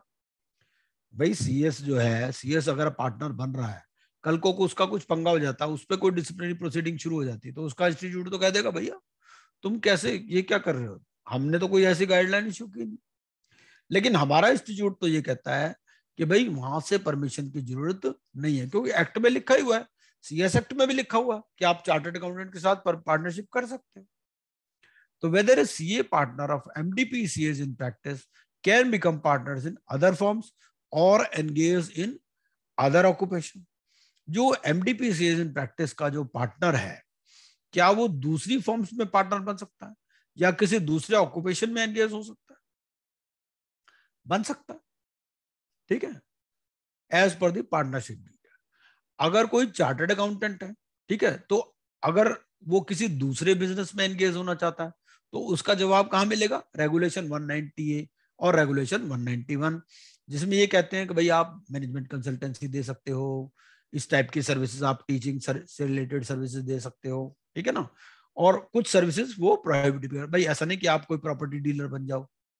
ठीक है ना, इन case of partner other than A chartered accountant, वो उनके एक्ट या रेगुलेशन देखो, जैसे सीएस वाला है तो सीएस के एक्ट या रेगुलेशन देखो। उसके बाद कहता है क्या प्रॉफिट शेयरिंग अलाउड है with non CS is allowed under the chartered accountants act and regulations. अब इसके बारे में देख लेते हैं कि आप किस किस के साथ जो है प्रॉफिट शेयरिंग कर सकते हैं। ठीक है, आज फोन बहुत सारे आ रहे हैं बट फोन बाद में उठाऊंगा कोई। तो प्रोफेशनल मिसकंडक्ट में क्या कहता है, प्रोफेशनल मिसकंडक्ट में ये कहता है कि भाई अगर आप किसी नॉन सीए के साथ में कोई भी शेयरिंग करते हैं, कोई कमीशन या ब्रोकरेज देते हैं other than A member of the institute या पार्टनर या रिटायर्ड पार्टनर या legal representative of A deceased partner, ठीक है, तो वो मिसकंडक्ट माना जाएगा। ठीक है, पार्टनर का नाम क्या है, पार्टनर का मतलब क्या है, ये भी सब दिया हुआ है इसमें। अदर प्रोफेशनल बॉडीज कौन कौन सी है इसमें, वो ये कहता है कि सीएस के साथ आप कर सकते हो, सीडब्ल्यू के साथ कर सकते हो, बार काउंसिल, आर्किटेक्ट के साथ, एक्चुअरीज के साथ। ठीक है, और जो मेंबरशिप है ऑफ प्रोफेशनल बॉडीज, ये क्या किन किन के साथ कर सकते हो आप, कंपनी सेक्रेटरीज। इसमें देखो आप यहाँ पर शेयरिंग ऑफ प्रॉफिट के लिए जो ऑक्यूपेशंस हैं, जो प्रोफेशंस हैं वो अलग है, जो आपके पार्टनरशिप के लिए जो प्रोफेशंस हैं, ऑक्यूपेशंस है वो अलग है। अब यहाँ पर ये जो बात कर रहा है शेयरिंग ऑफ प्रॉफिट के लिए, शेयरिंग ऑफ प्रॉफिट आप किसके साथ कर सकते हो, आप एमबीए के साथ भी कर सकते हो। ठीक है, तो वो ये कहता है कि भाई इन क्लॉजेस में ये प्रॉफिट शेयरिंग नॉन सीएस के साथ भी अलाउड है। किन किन के साथ अलाउड है वो दिया हुआ है। इसका मतलब क्या हुआ, एमबीए के साथ आप प्रॉफिट शेयरिंग कर सकते हो लेकिन पार्टनर नहीं बना सकते। अगला क्वेश्चन है, which provisions of the chartered accountants act and the chartered accountant regulations cover partnership aspect. ठीक है, अब आपको ये कहां पर देखना, ये प्रोफेशनल मिसकंडक्ट में क्या क्या आता है। ये प्रोफेशनल मिसकंडक्ट है अगर आप दूसरे के साथ पार्टनर बन जाते हो, तो ये सब 53B में लिखा हुआ है।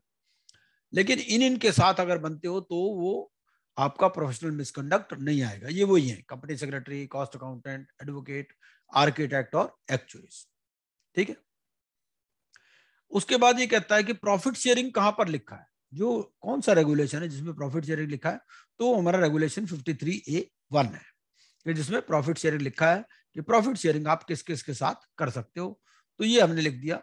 वेदर लिस्ट ऑफ पर्सन, एक स्पेसिफिक क्वेश्चन आया इसमें कि whether the list of persons mentioned in regulation 53A जो प्रॉफिट शेयरिंग है और जो पार्टनरशिप है, क्या उनमें सेम है? वो नहीं, सेम नहीं है। MBA जो है वो 53B में कवर्ड नहीं है, मतलब MBA के साथ आप पार्टनरशिप नहीं कर सकते, लेकिन शेयरिंग ऑफ प्रॉफिट कर सकते हो। ठीक है, उसके बाद whether there is any ratio और number prescribed for different partners of MDP। ऐसा कोई प्रेस्क्राइब नहीं है, आपके ऊपर है, आप पार्टनरशिप डीड में जैसे मर्जी कर सकते हैं, लेकिन आपको कंपनीज एक्ट के 141 को भी ध्यान में रखना है। अगर आप कोई ऑडिट असाइनमेंट लेना चाहते हो तो फिर मेजॉरिटी ऑफ पार्टनर्स आपके दोनों in terms of share of profit, in terms of number of partners, दोनों ही मेजॉरिटी जो है CS की होनी चाहिए। अदरवाइज ऐसा कोई रिस्ट्रिक्शन नहीं है। ऐसा भी हो सकता है कि किसी पार्टनरशिप फर्म में CS माइनॉरिटी में हो, दूसरे हो, आप दूसरी सर्विसेज कर रहे हो, अदर वैल्यू एडेड सर्विसेज कर रहे हो, ऑडिट नहीं कर रहे, तो कोई रिस्ट्रिक्शन नहीं है, वो आपको पार्टनरशिप डीड के हिसाब से देखना है। ठीक है, can MDP CS, Amit Gupta ji. हाँ अमित गुप्ता जी पूछिए।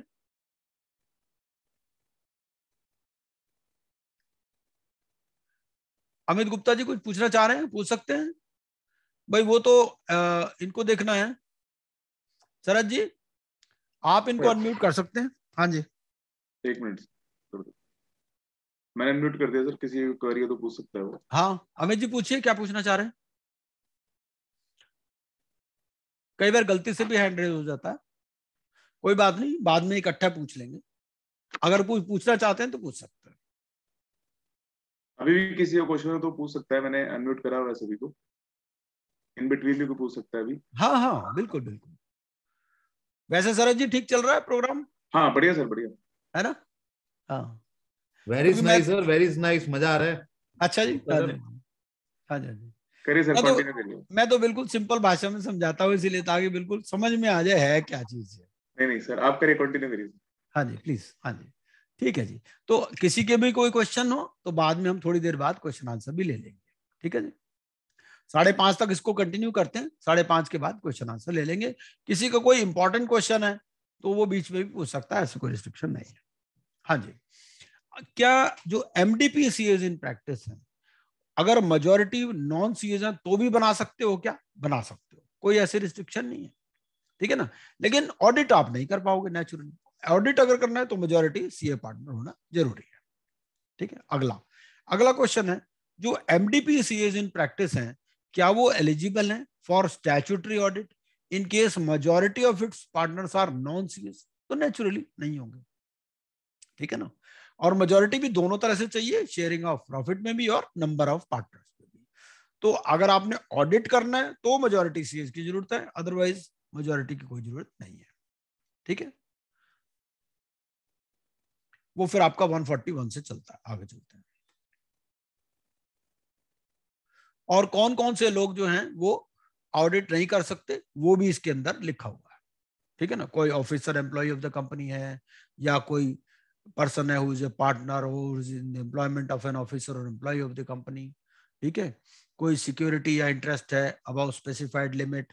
ठीक है ना, इंडेटेडनेस है, गारंटी है, या डायरेक्टली या इनडायरेक्ट कोई बिजनेस रिलेशनशिप है, या रिलेटिव है director employment of the company या KMP।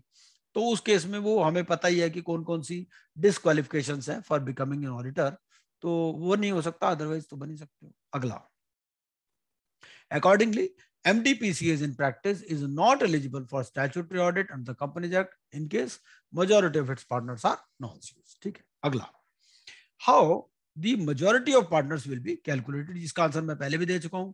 मेजॉरिटी दोनों तरह से कैलकुलेट करनी है, नंबर ऑफ पार्टनर से भी और aggregate share of profits, so that the majority criteria is clearly established. ऐसा भी हो सकता है कि नंबर ऑफ पार्टनर ज्यादा है लेकिन शेयर ऑफ प्रॉफिट कम है, तो भी मेजॉरिटी नहीं मानी जाएगी। इसी तरह से शेयर ऑफ प्रॉफिट ज्यादा, नंबर ऑफ पार्टनर कम है, तो भी नहीं मानी जाएगी। दोनों को मिलाकर देखना है। उसके बाद क्या वो टैक्स ऑडिट असाइनमेंट ले सकते हैं? यस, ले सकते हैं। बैंक ऑडिट ले सकते हैं, ऑडिट ऑफ कोऑपरेटिव सोसाइटी ले सकते हैं, बिल्कुल कोई भी काम कर सकते हैं। जो सीए फर्म काम कर सकती है वही एमडीपी सीएस भी कर सकती है। ऐसा जो section 2 subsection 2 of the chartered accountants act दिया हुआ है, कोई भी काम जो सीए फर्म कर सकती है वो ये कर सकती है, इनमें कोई रिस्ट्रिक्शन नहीं है। It can also render services allowed to be performed by other professionals who are its partners. क्या क्या सर्विसेज दे सकते हैं? ऑल सर्विसेज, जो भी सेक्शन 2 सबसेक्शन 2 में लिखा है, regulatory, other value added services. क्या कोई नॉन सीए पार्टनर इंचार्ज हो सकता है ब्रांच ऑफिस का? ठीक है, वो इसका आंसर भी पहले भी हम दे चुके हैं, एफएक्यू में रेपिटेशन है, बेसिकली गाइडलाइंस का ही। भाई किसी भी ब्रांच का हेड जो है वो सीए होना चाहिए। ठीक है, अब हम ये क्या बना रहे हैं? एमडीपी सीएज इन प्रैक्टिस बना रहे हैं। ठीक है, अब नॉन सीए को अगर ब्रांच का हेड बनाना चाहते हैं तो काउंसिल को अप्लाई करना पड़ेगा, काउंसिल दे देगी परमिशन। अगला, क्या जो चार्टर्ड अकाउंटेंट्स एक्ट है और जो चार्टर्ड अकाउंटेंट रेगुलेशंस है, वहां पर कोई फॉरेन क्वालिफिकेशन भी स्पेसिफाई की है क्या? नहीं, ऐसी कोई अभी तो नहीं की है। प्रोफेशनल बॉडीज और institutes outside India whose qualifications relating to accountancy are recognized by the council, ठीक है ना। तो आज की डेट में काउंसिल ने कोई भी foreign qualification equivalent to CA को for the purpose of MDP CS in practice recognise नहीं किया है।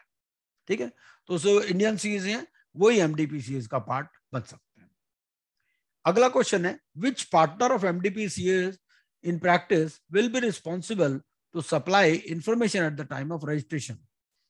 अब इंफॉर्मेशन कौन देगा? क्योंकि इसमें सीए भी हैं, नॉन सीए भी हैं। ठीक है ना, तो इसमें ये कहता है कि भाई ये पार्टनरशिप डीड में लिख दिया जाएगा कि कौन इसके लिए रिस्पॉन्सिबल होगा। उसके बाद क्या जो पार्टनर है एमडीपी सीएस इन प्रैक्टिस के, क्या वो स्टाफ अपॉइंट कर सकते हैं? बिल्कुल कर सकते हैं, पार्टनरशिप डीड में लिखा होगा इस बारे में। अब पार्टनरशिप डीड में मान लो एक स्पेसिफिक क्लॉज है कि भाई डेथ हो जाए चाहे रिटायरमेंट हो जाए फिर भी डिसॉल्व नहीं होगी। ऐसा पार्टनरशिप डीड में क्लॉज होता ना कई बार कि भाई चाहे किसी पार्टनर की डेथ हो जाए चाहे रिटायरमेंट हो जाए फिर भी पार्टनरशिप डिसॉल्व नहीं होगी। ऐसा ही क्लॉज एमडीपी सीएस में भी हो सकता है। ठीक है, अब मान लो लेकिन एमडीपी सीएस में मान लो 5 पार्टनर हैं, पांचों गाड़ी पे जा रहे थे, गाड़ी का एक्सीडेंट हो गया, सारे ही मर गए मान लो। ठीक है ना, तो फिर भी उस केस में भी कोई प्रोविजन इनको करना पड़ेगा। वो ये कहता है कि क्या अगर मान लो सभी की डेथ हो जाए क्या तो नॉन सीए पार्टनर इसको चला सकते हैं? नहीं। To form MDP CS in practice at least one partner should be a CA holding certificate of practice. एक तो जरूरी है, ऐसा नहीं कि सारे सीएस भर दो, क्योंकि इसका नाम ही एमडीपी है, सीएस इन प्रैक्टिस है, तो इसके लिए कम से कम एक तो जरूरी है, वो पार्टनरशिप डीड में क्लॉज होगा। Whether partners of MDP CS in practice are required to consult each other, क्या आपस में कंसल्टेशन जरूरी है या इंडिपेंडेंटली काम कर सकते हैं, वो सब पार्टनरशिप डीड में बताया जाएगा। ये इतना इन्होंने उसमें थोड़ा उसको लीवरेज दी है, ऑटोनॉमी तो देनी पड़ती है कि भाई अब हर एक बात तो नहीं बता पाएंगे ना यहाँ पर, भाई वो पार्टनरशिप डीड में लिखो आप कैसे ऑपरेट करोगे, क्या शेयरिंग होगी। फिर जो कंपनी सेक्रेटरीज अमेंडमेंट रेगुलेशंस हैं, उन्होंने भी एक नया रेगुलेशन बनाया 165A, multi disciplinary firm in the company secretaries regulations. क्या चार्टर्ड अकाउंटेंट्स एक्ट में भी ऐसा कोई जरूरी है? वो कहते हैं कि कंपनी सेक्रेटरीज अमेंडमेंट रेगुलेशंस में एक नई रेगुलेशन लाए हैं, वो 165 है। उसमें क्या कहा गया? Multi disciplinary firm. तो क्या यहाँ पर भी ऐसी कोई चेंज जरूरत है? नहीं, ऐसी कोई चेंज जरूरत नहीं, क्योंकि ये मल्टी डिसिप्लिनरी पार्टनरशिप फर्म है ही, उसी बात के लिए तो है ये। ठीक है ना, जो 165A है वो ये कहता है कि हमने 168A और रेगुलेशन 168B में ऑलरेडी एक्सप्लेन कर दी गई है, ये हमारी 53A और 53B के एग्जैक्टली सिमिलर है। ठीक है ना, तो हमें कोई अलग से चार्टर्ड अकाउंटेंट एक्ट या cost and works accountant act में या रेगुलेशंस में और कोई अमेंडमेंट करने की जरूरत नहीं है। अब ये कहता है कि what would be the extent of liability of partners of MDP CS in practice, उनकी जिम्मेदारी क्या होगी, एक्सटेंट ऑफ लायबिलिटी क्या होगी। तो ये जो लायबिलिटी है ये आपकी पार्टनरशिप एक्ट और जो एलएलपी एक्ट है उससे आएगी। ठीक है, अब जो कन्वर्जन के रूल्स हैं, भाई आपकी एग्जिस्टिंग सीए फर्म है, आप उसको एमडीपी में कन्वर्ट करना चाहते हो, तो ये क्या जो प्रोविजन है, जो हमारे अभी के प्रोविजन है, भाई जैसे हम सीए फर्म को कन्वर्ट करते हैं तो क्या उन पर भी अप्लाई होंगे? ठीक है, these provisions cover both cases.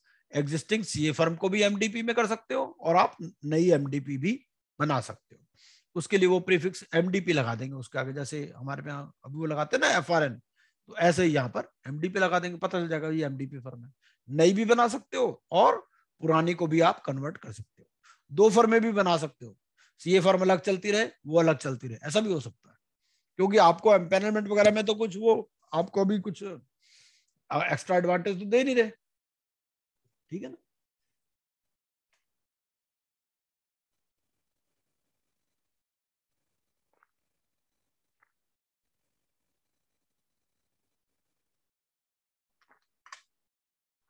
अगला कहता है, in case of conversion of existing CA firm into MDP CAs in practice, क्या नया FRN रिक्वायर्ड होगा? तो वो तो चाहिए होगा, नया FRN वो MDP के नाम से आएगा, ठीक है ना। Whether MDP CAs in practice will be eligible for empanelment, empanelment करा पाएंगे? हाँ बिल्कुल करा पाएंगे, ठीक है ना, provided it satisfies the eligibility criteria for empanelment prescribed by various agencies। अब वो नेचुरली उनके अपने रूल्स आएंगे। मान लो CAG है, अब आपने मान लो दो फर्में बना ली, एक आपकी सीए फर्म है, एक आपने एमडीपी सीए बना ली, दोनों फर्में अप्लाई कर रही हैं, कई बार होता ना, मान लो, तो क्रेडिट किसको देंगे किसको नहीं देंगे वो देखा जाएगा। जैसे ऐसा होता है, मान लो दो फर्म में अगर सेम पार्टनर है तो वो किसी को भी क्रेडिट नहीं देते, तो ऐसा ही कुछ क्राइटेरिया यहाँ पर भी आएगा। अब इसी से रिलेटेड जो नेटवर्किंग गाइडलाइंस है वो भी थोड़ा सा हम कवर करेंगे, उसमें भी इसका कुछ आंसर मिलेगा। अगला कहता है कि क्या नेटवर्किंग अलाउड होगी फॉर एमडीपी सीएस? तो नेटवर्किंग नेचुरली, जैसे सीए फर्म को नेटवर्किंग अलाउड है, इनको भी अलाउड है, ठीक है ना। इनके लिए गाइडलाइंस ऑफ नेटवर्किंग को कहता है, थोड़ा सा उसको भी पढ़ लो, तो गाइडलाइंस फॉर नेटवर्किंग भी पढ़ लेंगे।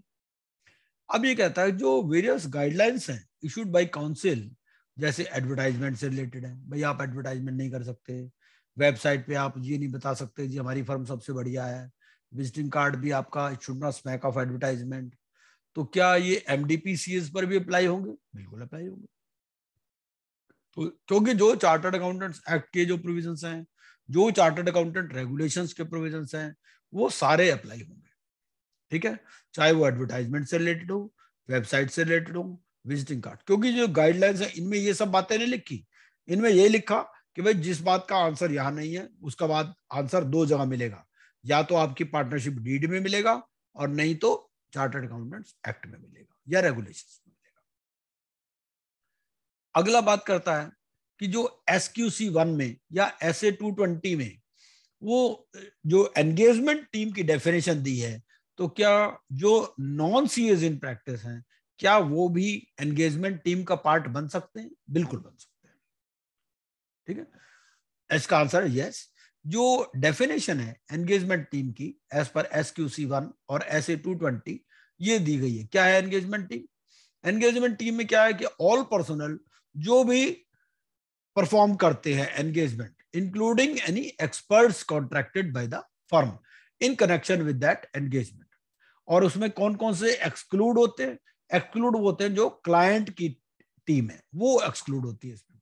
The term engagement team excludes individuals within the client's internal audit function who provide direct assistance on an audit engagement when the external auditor complies with the requirement of SA 610। ठीक है, जो term personal है SQC1 और SA 220 उसमें भी ये कहा गया, उसमें ये है कि एंगेजमेंट टीम में पार्टनर्स भी इंक्लूडेड हैं, तो जो नॉन सीए पार्टनर हैं वो भी एंगेजमेंट टीम का पार्ट माने जाएंगे, ठीक है। अब अगला क्वेश्चन ये आता है, how the identity of MDP CS in practice will be distinguished from other CA firms. भाई इस पे तो एमडीपी लिखा होगा, इसके नाम में लिखा होगा multi disciplinary partnership firm of chartered accountants in practice. तो MDP CS in practice shall have distinct name which shall be approved by the, ये नाम अप्रूवल भी कराना पड़ेगा, और इसको डिस्टिंग्विश करने के लिए इसके नाम में सफिक्स जुड़ेगा multidisciplinary partnership firm of chartered accountants in practice, ठीक है। इलस्ट्रेशन में दी गई है कि firm consist of partners who are chartered accountants in practice जिसमें सारे चार्टर्ड अकाउंटेंट है, उसमें आप क्या लिखते हो? Chartered accountants. Saras Jain and company chartered accountants, ये लिखते हैं ना। और जो ये वाली फर्म होगी एमडीपी वाली, उसमें क्या लिखेंगे? Saras Jain and company multi disciplinary partnership firm of chartered accountants in practice, या एमडीपी सीएज इन प्रैक्टिस, इस तरह से।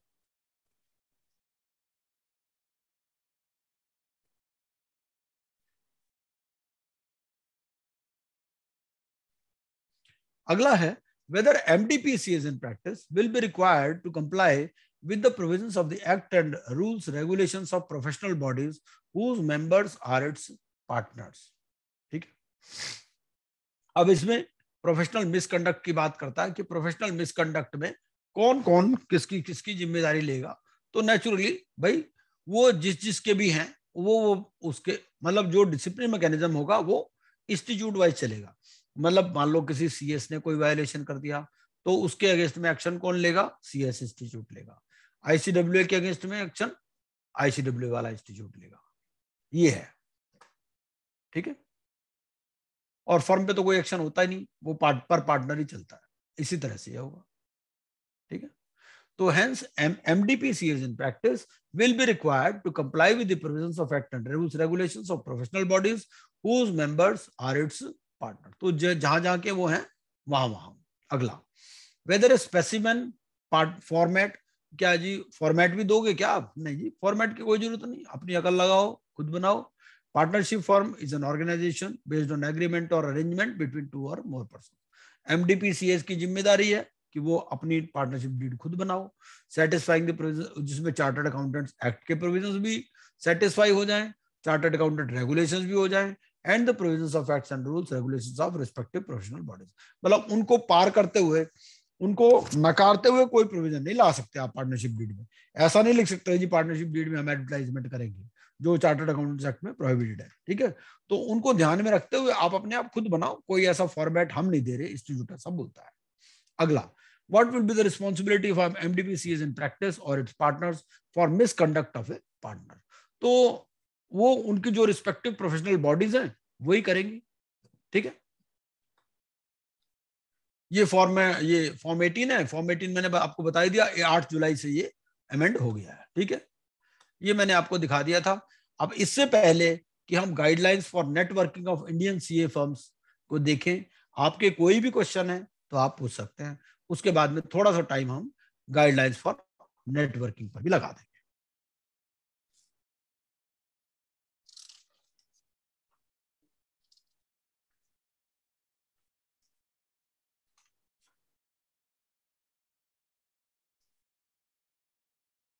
एक दो क्वेश्चन मैं उसमें और ले लेता हूं अपने आप से ही। पहला क्वेश्चन ये है कि क्या 2 सीओपी आप होल्ड कर पाओगे? मान लो एक सीए प्रैक्टिस में है, सीएस भी प्रैक्टिस में, तो आप 2 सीओपी होल्ड नहीं कर पाओगे, आपको एक ही सीओपी होल्ड करना पड़ेगा। कोई ऐसा भी हो सकता है ना, कोई सीए भी हो सीएस भी हो, वो कहते मैं दोनों सीओपी लूंगा ना, दोनों सीओपी नहीं होल्ड कर पाओगे, आप एक ही सीओपी आप होल्ड कर पाओगे।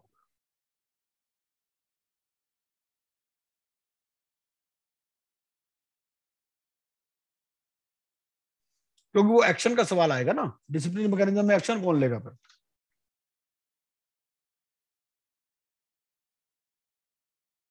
बाकी तो मैंने ज्यादातर क्वेश्चंस कवर कर ही दिए हैं आपके। और जहां तक एनआरआईज के साथ पार्टनरशिप की बात है, तो जो हमारा इंस्टीट्यूट है वो तो पार्टनर एनआरआईज के साथ भी पार्टनरशिप अलाउ करता है, लेकिन सीएस इंस्टीट्यूट इस बात की परमिशन नहीं देता। उसमें वो नॉन जो रेजिडेंट इंडियंस हैं उनके साथ पार्टनरशिप अलाउ नहीं करता। तो अब हमें देखना क्या है, हमें जो दूसरे जितने भी एक्ट्स हैं उनके अंदर जो गाइडलाइंस हैं उनको भी देखना है कि अगर हम उनको इन्वॉल्व करते हैं कि उनके एक्ट्स क्या बोलते हैं। और वो भी नेचुरली अभी हेसिटेंट होंगे, जब तक उनकी गाइडलाइंस नहीं आ जाती तब तक वो भी हेसिटेंट होंगे ऐसी किसी पार्टनरशिप फर्म को बनाने में, क्योंकि अब उनके अगेंस्ट में कोई एक्शन हो गया कल को तो वो कौन जिम्मेदार होगा।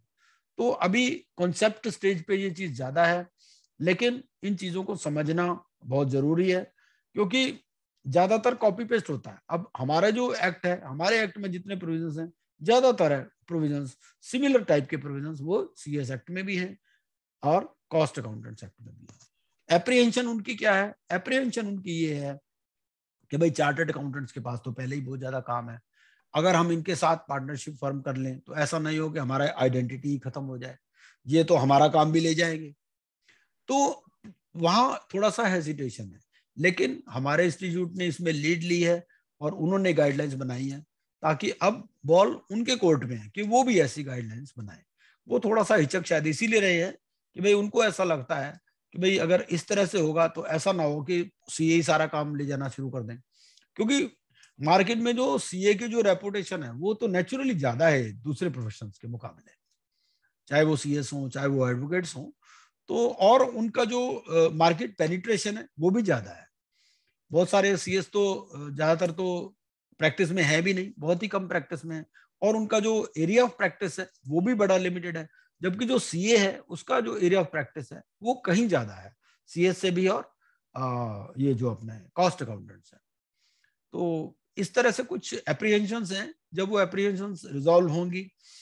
और दूसरा एक थॉट प्रोसेस में ये भी है कि भाई कोई इंडिपेंडेंट रेगुलेटर आए, वो इंडिपेंडेंट रेगुलेटर ही इन सबके लिए गाइडलाइंस बनाए, क्योंकि हमारे इंस्टीट्यूट ने गाइडलाइंस बना दी। अभी देखा जाए तो क्या है, सारे पैरेलल हैं भाई, ये भी चाहे हमारा सी का इंस्टीट्यूट हो, सीएस का इंस्टीट्यूट हो, आईसीडब्ल्यू का इंस्टीट्यूट हो, तो सुप्रीमेसी तो किसी की है नहीं, सब अपने अपने इंडिपेंडेंट रेगुलेटर हैं। तो अब या तो इनके ऊपर कोई ऐसा है जो इनके लिए सबके लिए कॉमन गाइडलाइंस बनाए, या फिर जो दूसरे इंस्टीट्यूट्स हैं वो भी they enter into dialogue with institute of chartered accountants of India कि भाई आपने ये किया है, हमारी ये एप्रीहेंशंस हैं, आप इसको कर दो, तो हम एक कॉमन मिनिमम प्रोग्राम पे, जैसे पॉलिटिकल पार्टीज में होता है कि भाई we agree for some common minimum programme या common minimum points of action, इस टाइप का अगर कुछ होगा तो बहुत ही अच्छा होगा। आपके कोई भी क्वेश्चन हो इससे रिलेटेड तो वो पूछ सकते हैं। एक क्वेरी है ये सर, हाँ जी, मनोज पृथ्वी जी की है। हाँ जी, Whether one CA and one another professional will meet criteria of majority CA number in MDO firm. मैं रिपीट करता हूँ सर। हाँ, whether one CA and one another professional will meet criteria of majority CA number in MDO firm. नहीं नहीं नहीं नहीं नहीं नहीं, देखिए ऐसा है, मेजोरिटी का मतलब क्लियर कट मेजोरिटी है। मैं इनका पॉइंट समझ गया। इनका पॉइंट यही है कि भाई दो ही पार्टनर हैं एमडीपी में, एक सीए है और एक सीएस है, मान लीजिए, ठीक है ना, 50-50% दोनों का शेयर है, मान लेते हैं हम 50-50, ठीक है। अगर हम 60-40 भी कर देते हैं तो भी क्राइटेरिया मीट नहीं होगा, क्योंकि मेजोरिटी का मतलब होता है 51%, मेजोरिटी का मतलब 50% नहीं है। अगर 50 है तो मेजोरिटी नहीं है। अब क्या करना पड़ेगा, तो ऑडिट फंक्शन नहीं कर पाएंगे, अदर देन ऑडिट फंक्शन कर सकते हैं,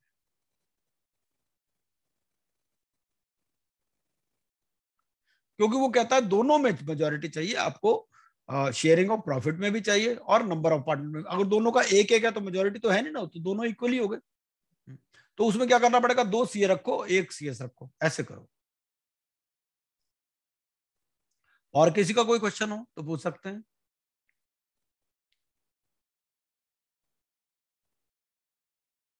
या आपको कोई ऐसा पॉइंट लगता हो कि भाई किसी पॉइंट को दोबारा एक्सप्लेन करना है तो मैं वो भी कर सकता हूं। आपको लगता है भाई ये वाला पॉइंट हमें ज्यादा क्लियर नहीं हुआ तो वो भी आप पूछ सकते हैं। वैसे मैंने अपनी तरफ से कोशिश की है कि सारी चीजों को, और मैंने भी आज ही पढ़ी है गाइडलाइंस।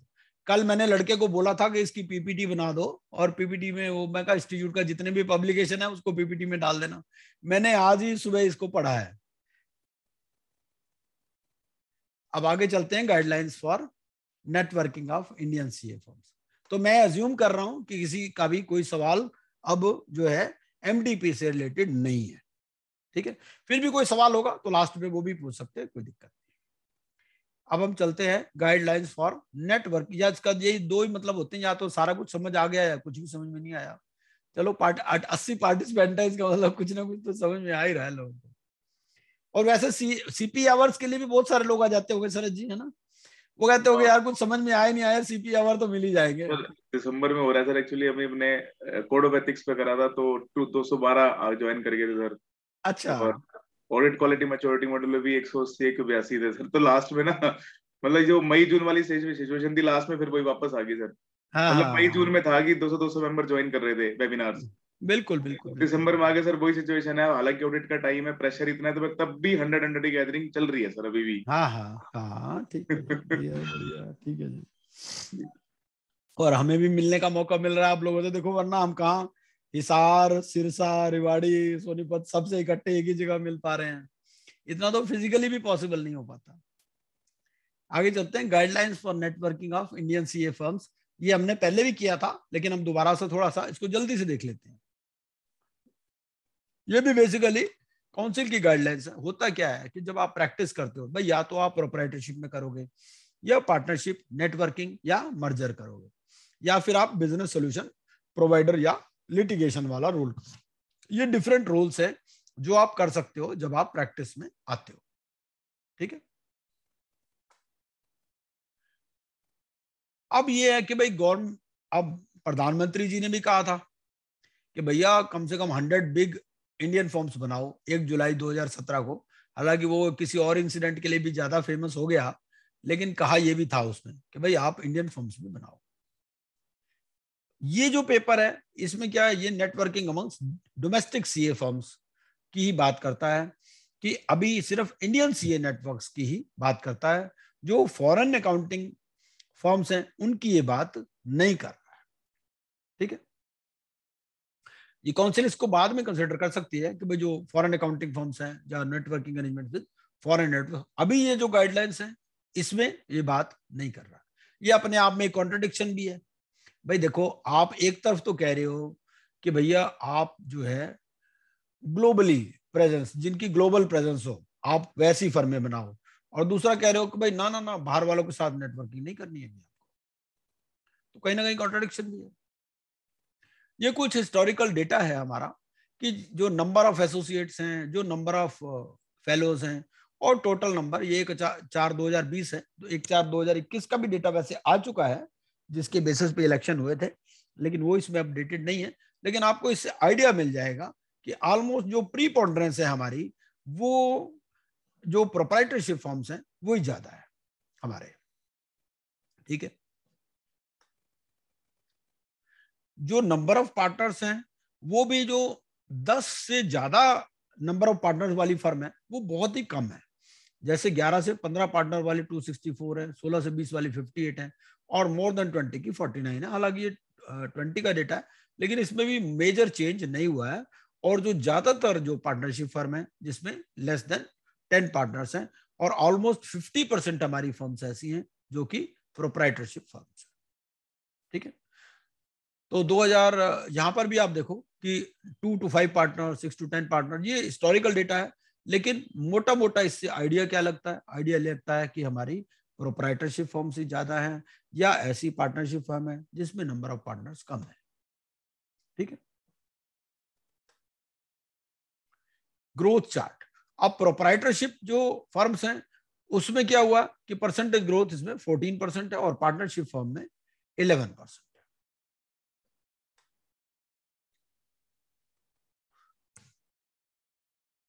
कैसे कैसे लोग प्रैक्टिस करते हैं, अपने नाम में भी करते हैं।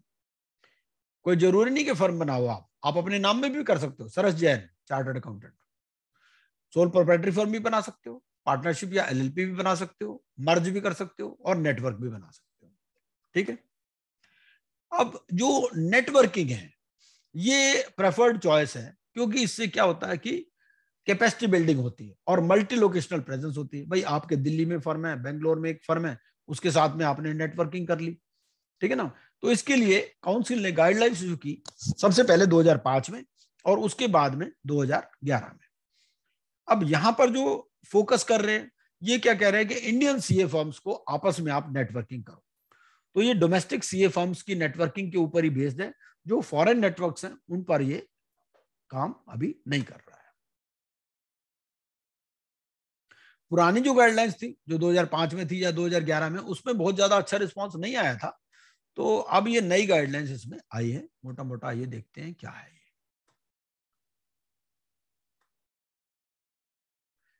ये इसकी जरूरत क्यों महसूस हुई? बहुत सारी फर्में हैं, वो सारी स्मॉल साइज फर्म्स हैं, और उनकी जो प्रैक्टिस है वो बेसिकली ऑडिट या टैक्सेशन के ऊपर बेस्ड है। ठीक है, बहुत सारी फर्में हैं, क्योंकि क्या होता है हमारे यहाँ सीए बनता है, बंदा अपना फर्म नेम कर देता है और बाद में वो मर्जर या नेटवर्क में जाना नहीं चाहता। सबके अपने अपने ईगो क्लैशेस भी होते हैं। वो कहता है यार मैं जैसा हूँ वैसा ठीक हूँ, मैं अपने हिसाब से अपना काम करूंगा। बहुत सारी बड़ी बड़ी फर्में हैं, 50-50 साल हो गए वो प्रोप्राइटरशिप में ही चल रही है, या पार्टनर हैं जो दो दोस्त हैं वही अपना पार्टनरशिप में चल रहे हैं, वो ज्यादा चक्रों में नहीं पड़ना चाहते। लेकिन होता क्या है, क्लाइंट का जब क्लाइंट बड़ा हो जाता है तो वो भी लार्ज फर्म के साथ एसोसिएट होना चाहते हैं। कई बार बैंकर की रिस्ट्रिक्शंस होती हैं कि बैंकर कहता है जी आपके फर्म में इतने पार्टनर होने चाहिए, या हम तो बिग फोर से ही ऑडिट कराएंगे, ठीक है ना। तो लेकिन ये है कि जो नए एरियाज ऑफ प्रैक्टिस हैं, बहुत सारे लोग वैल्यूएशन में प्रैक्टिस कर रहे हैं, इंसॉल्वेंसी में प्रैक्टिस कर रहे हैं, और भी बहुत सारे नए एरियाज आए हैं जिसमें वो प्रैक्टिस कर रहे हैं। इंडिया में कुछ लोग प्रैक्टिस कर रहे हैं, लेकिन तो उनको भी सक्सेस मिली है and they have been able to scale up, क्योंकि ये जो स्पेशलाइजेशन है या जो एक्सपर्टीज है ये डेवलप हो सकती है बाय एग्रीगेटिंग पीपल, ठीक है ना। तो नेचुरली इनकी स्केलिंग इसमें पॉसिबल होती है। टेक्नोलॉजी भी रिप्लेस कर रही है ह्यूमन इंटरवेंशन को। तो इन्होंने क्या किया, इन्होंने ये कहा भाई आप नेटवर्किंग फॉर्म्स बनाओ। तो नेटवर्किंग, गवर्नमेंट ऑफ इंडिया ने भी 1 जुलाई में ये कहा कि भाई आप 100 बिग इंडियन फॉर्म्स बनाओ, ठीक है। उससे फायदा क्या होगा, कॉस्ट शेयरिंग होगी, जो इंटेलेक्चुअल प्रॉपर्टी है ये नॉलेज शेयरिंग होगी, कॉमन ब्रांडिंग कर सकते हो, मार्केटिंग एफर्ट्स कर सकते हो, कॉमन वर्क प्रोसीजर्स आप अपना सकते हो, आईटी इंफ्रास्ट्रक्चर कॉमन रख सकते हो, और कॉमन क्वालिटी कंट्रोल। अब ये जो कोविड आया, कोविड की वजह से तो हमें ये भी पता चला कि भाई हम ऑनलाइन भी बहुत सारा काम कर सकते हैं। हमारे में से आज भी बहुत सारे लोग जो है वो ऑफिस में बहुत ज्यादा नहीं जा रहे, वो कभी कभी जाते हैं ऑफिस में, बाकी सारा काम ऑनलाइन ही करते हैं। तो कोविड ने भी हमें बहुत चीजें सिखा दी हैं। और जब आप अपना भी डिस्टेंट लोकेशन पे बैठ के अपने प्रैक्टिस भी चला सकते हो, तो नेटवर्किंग भी आप कर सकते हो, डिफरेंट सिटीज में भी कर सकते हो, ठीक है ना। तो जो इंडिविजुअल हैं, जो इंडिविजुअल फर्म्स हैं, वो they put in their efforts to grow और ऐड क्लाइंटेल। हो सकता है शुरू में ज्यादा बेनिफिट्स ना मिले, लेकिन अगर ये मॉडल सक्सीड होता है नेटवर्किंग का, तो सारी फर्म्स को ही गेन इसमें होता है। 3 मॉडल्स ऑफ नेटवर्किंग है। कौन कौन से हैं? पहला वर ये है कि भाई डिफरेंट फर्म्स हैं वो एक अलायंस फॉर्म करती हैं, वो एक नया अलायंस दे देंगे और अपना इंडिपेंडेंटली भी काम करते रहो और अलायंस में भी काम करते रहो। दूसरा ये है कि एक नेटवर्क बना लो, उसका एक नेटवर्क नेम दे दो, ठीक है, and practicing the name of firms belonging to network. अब ये जो दूसरी, पहली फर्म में तो क्या है कि भाई आप अपना काम भी करते रहो और एक जो जब नया काम हुआ तो उसके लिए अलायंस बना लिया। दूसरी अप्रोच क्या है कि आपने एक नेटवर्क बना लिया। नेटवर्क बनाने के भी 2 तरीके हैं। पहला तो ये है कि network of firms in existing model by practicing in individual. अब अपने इंडिविजुअल नाम में प्रैक्टिस करते रहो, उसकी भी आइडेंटिटी खत्म मत करो, ठीक है, और नेटवर्क भी बना लो। और तीसरा, ये दूसरा तरीका इसमें ये है कि network of firms with a lead firm acting on behalf of constituent firm of network. तो यहाँ पे एक लीड फर्म की कॉन्सेप्ट इसमें दी है। ये दूसरा मॉडल है।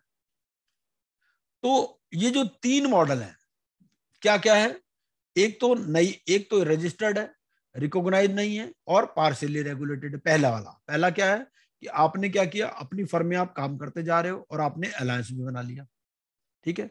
दूसरे में क्या है कि आपने एक नेटवर्क बना लिया, ठीक है, और तीसरे में बना लिया नेटवर्क विद लीड पार्टनर या लीड फर्म, ठीक है।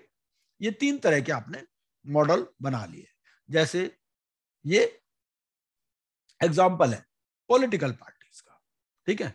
अब बीजेपी भी है, हरियाणा विकास परिषद भी है, एजीपी भी है, शिरोमणि अकाली दल भी है। अब ऑप्शन आपके पास क्या है, भासाड एंड अलायंस, एक तो ये बना लो, एक भासाड एंड नेटवर्क बना लो। तीसरा क्या है कि बीजेपी एंड एफिलिएट्स और बीजेपी एंड नेटवर्क, ठीक है। तो कॉन्सेप्ट ऑफ लीड फर्म, अब यहां पर कॉन्सेप्ट ऑफ लीड फर्म है। लीड फर्म में भी फिर वो सुपीरियोरिटी वाली बात आ जाएगी कि भाई तुम्हारी फर्म का नाम हम क्यों दें, ठीक है ना। लेकिन ये 3 ऑप्शन दिए, एक तो अलायंस में बना सकते हो, एक नेटवर्क में बना सकते हो, और तीसरा नेटवर्क में भी क्या है, ये एक लीड फर्म का नाम आप दे दो। अब वो कैसे कैसे होगा, ये सारे इन्होंने मॉडल दिए। अलायंस मॉडल में क्या होगा, जैसे मान लो 4 फर्म है, ए बी सी और डी, इन्होंने अलायंस बना लिया ABCD, ठीक है। अब ये क्या करेंगे, ABCD एंड अलायंस।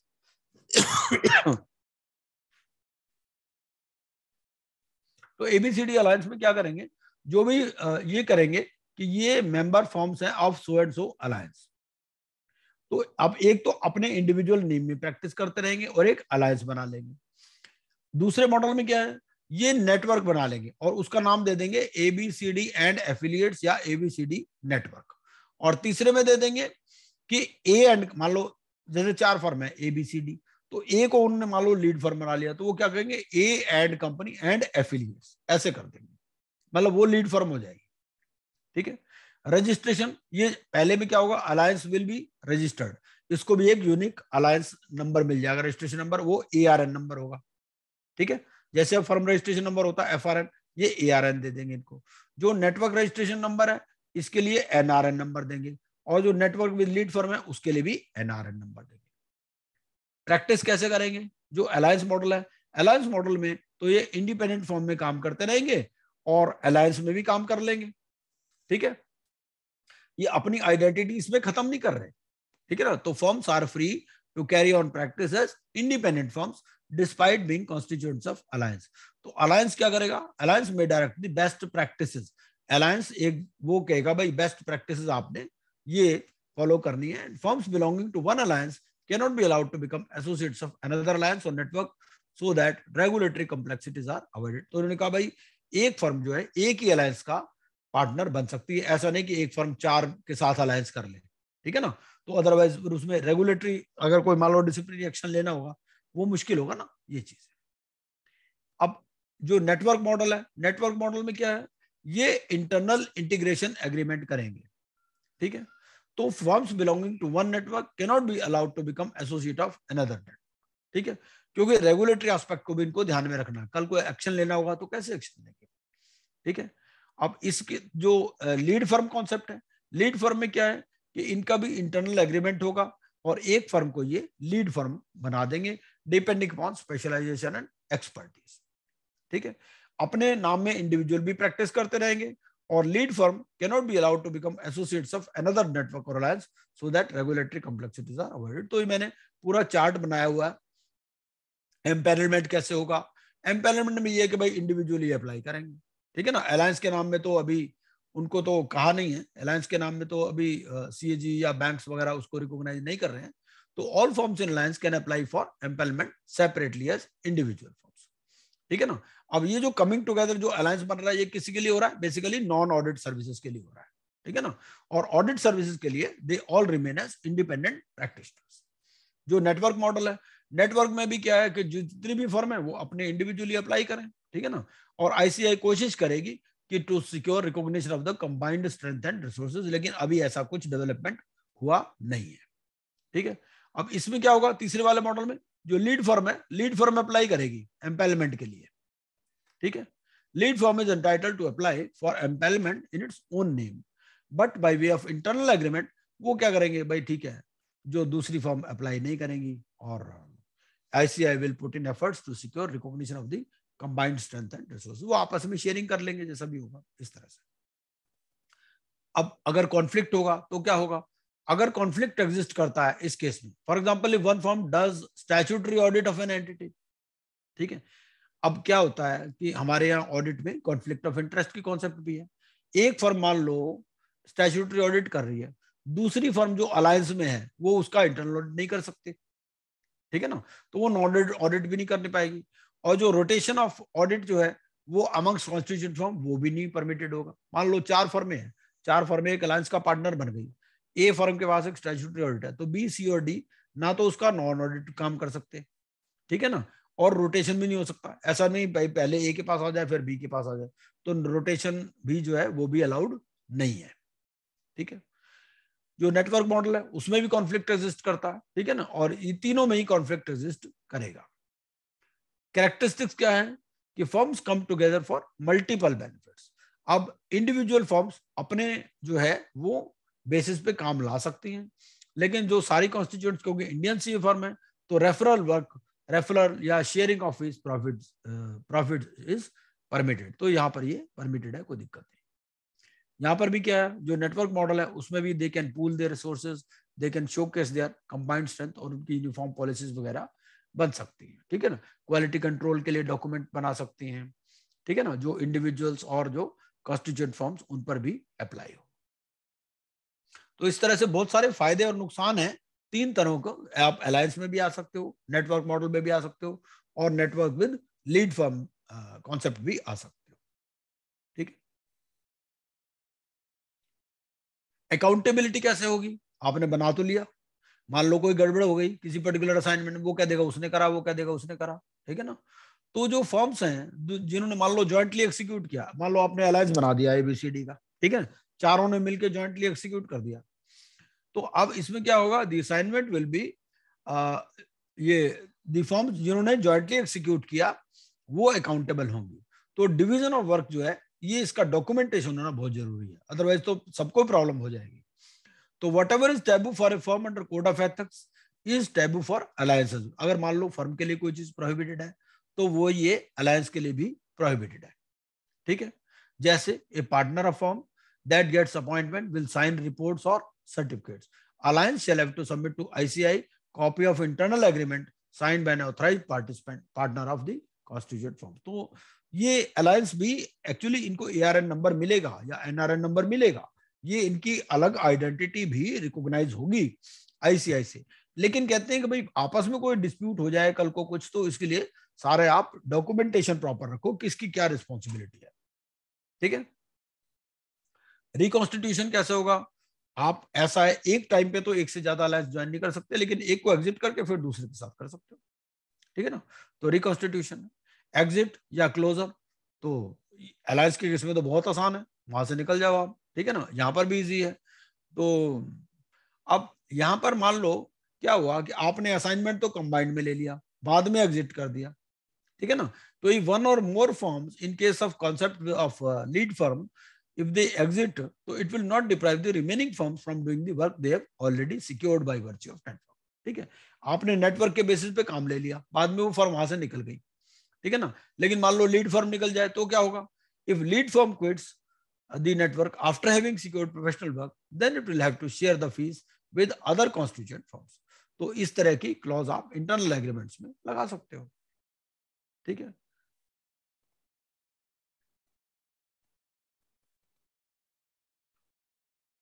ये और बहुत सारी चीजें इसमें दी गई हैं।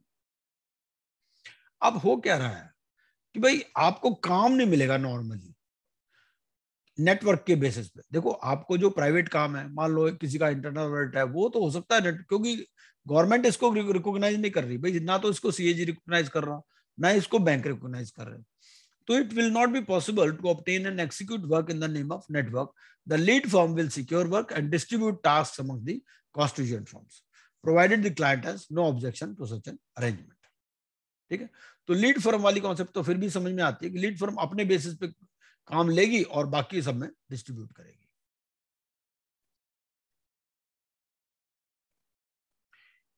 इसमें क्रेडिट की भी बात आएगी कि भाई अपॉइंटमेंट लेटर तो आपका मान लो लीड फर्म के बेसिस पे है, तो जो दूसरी फर्म्स हैं उन्होंने असाइनमेंट तो कंप्लीट किया लेकिन क्रेडिट नहीं मिलेगा उनको एक्सपीरियंस का। ठीक है ना। तो अब ये situation this can also be made by entering into agreement listing out respective task. इस तरह से कर सकते हैं भाई, एक बार वो साइन कर दे, एक बार वो साइन कर दे, ये सब चीजें हैं।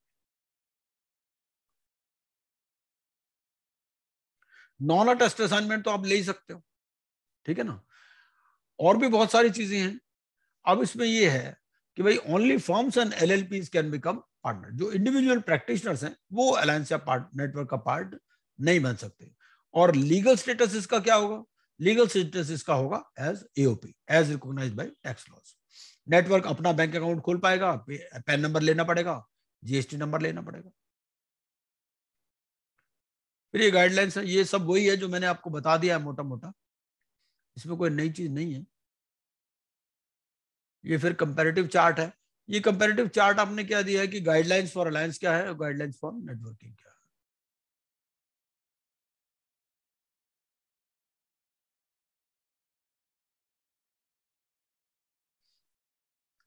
अब बात यह है कि एक जो कॉन्ग्लोमरेशन है जो आपने 4 फर्में जोड़ के बना दिया, उसको अलायंस माना जाएगा या नहीं माना जाएगा? अगर आप मान लो सिर्फ कॉस्ट पर्पस से ही शेयर करना चाहते हो तो वो अलायंस नहीं बनेगा, या सिर्फ रेफरल वर्क के लिए करना चाहते हो तो वो भी अलायंस नहीं होगा। तो इसका अलायंस तभी माना जाएगा, ARN तभी मिलेगा अगर आप प्रोफेशनल वर्क और फीस दोनों शेयर कर रहे हो, without common ownership, control or management. तो there is more freedom to operate in comparison to constituents of network. भाई आप दो ही तरीके हैं, या तो अलायंस बना लो या नेटवर्क बना लो, ठीक है। तो अलायंस में क्या है, आपके पास अपनी फर्म भी बनी रहेगी और एक अलायंस भी बन जाएगा, ठीक है। लेकिन सिर्फ अगर अलायंस का पर्पस सिर्फ शेयरिंग ऑफ कॉस्ट ही है या सिर्फ रेफरल ऑफ वर्क ही है, तो उसको अलायंस नहीं माना जाएगा। आपको वर्क और फीस दोनों में शेयर करना पड़ेगा। ये फिर कंपैरेटिव चार्ट है, इसको आप देख सकते हैं, इसमें कोई खास बात नहीं है।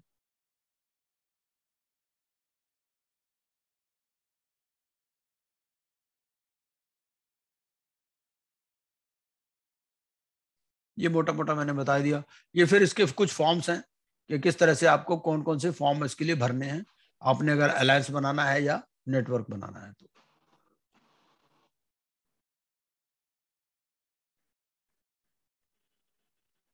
और इसकी पहले रिकॉर्डिंग भी होगी, मैंने पहले भी इससे ये प्रोग्राम किया है सोनीपत ब्रांच के साथ ही है, शरद जी आपको याद होगा। तो नेटवर्क वो दिल्ली भी है जी, हाँ हाँ हाँ, तो वहां से भी आप देख सकते हैं। और मेरा डिटेल तो मैंने सबसे पहले ही आपको दे दिया था यहाँ पर, तो मेरा ईमेल आईडी भी यहाँ पर है, मेरा फोन नंबर भी है, साइट पर ही है, और मेरी साइट भी विजिट करके बहुत सारी इंफॉर्मेशन आप ले सकते हैं। अब आपका कोई भी क्वेश्चन हो, चाहे नेटवर्किंग से रिलेटेड हो, चाहे आपका एमडीपी से रिलेटेड हो, या और कोई भी कहीं से भी रिलेटेड हो, तो भी आप पूछ सकते हैं। और सोनीपत ब्रांच का बहुत बहुत धन्यवाद। और भी जो ब्रांचेस जुड़ी हुई थी, जिनके चेयरमैन हमारे साथ जुड़े हुए थे, रेवाड़ी ब्रांच, सिरसा ब्रांच और हिसार ब्रांच, उनका भी बहुत बहुत धन्यवाद कि मुझे मौका दिया। अब मैं वैसे इतना रेगुलर स्पीकर तो हूं नहीं, 2 घंटे बोलना वैसे मुश्किल हो जाता है। किसी मेंबर की भी क्वेरी हो प्लीज आप पूछ लें। आपकी क्वेरी किसी चीज से भी रिलेटेड हो सर, सभी की क्वेरी तो फिर एक ही, अभी वोटिंग में क्या चल रहा है? वोटिंग में तो देखो जी अभी कुछ चल नहीं रहा खास वोटिंग की, तो जहां तक मेरे ख्याल अब रिकॉर्डिंग हम बंद कर सकते हैं, है सर जी? क्या सर? रिकॉर्डिंग हम बंद कर सकते हैं मैं क्या? तो वोटिंग में तो बेसिकली देखिए जी ऐसा होता है ना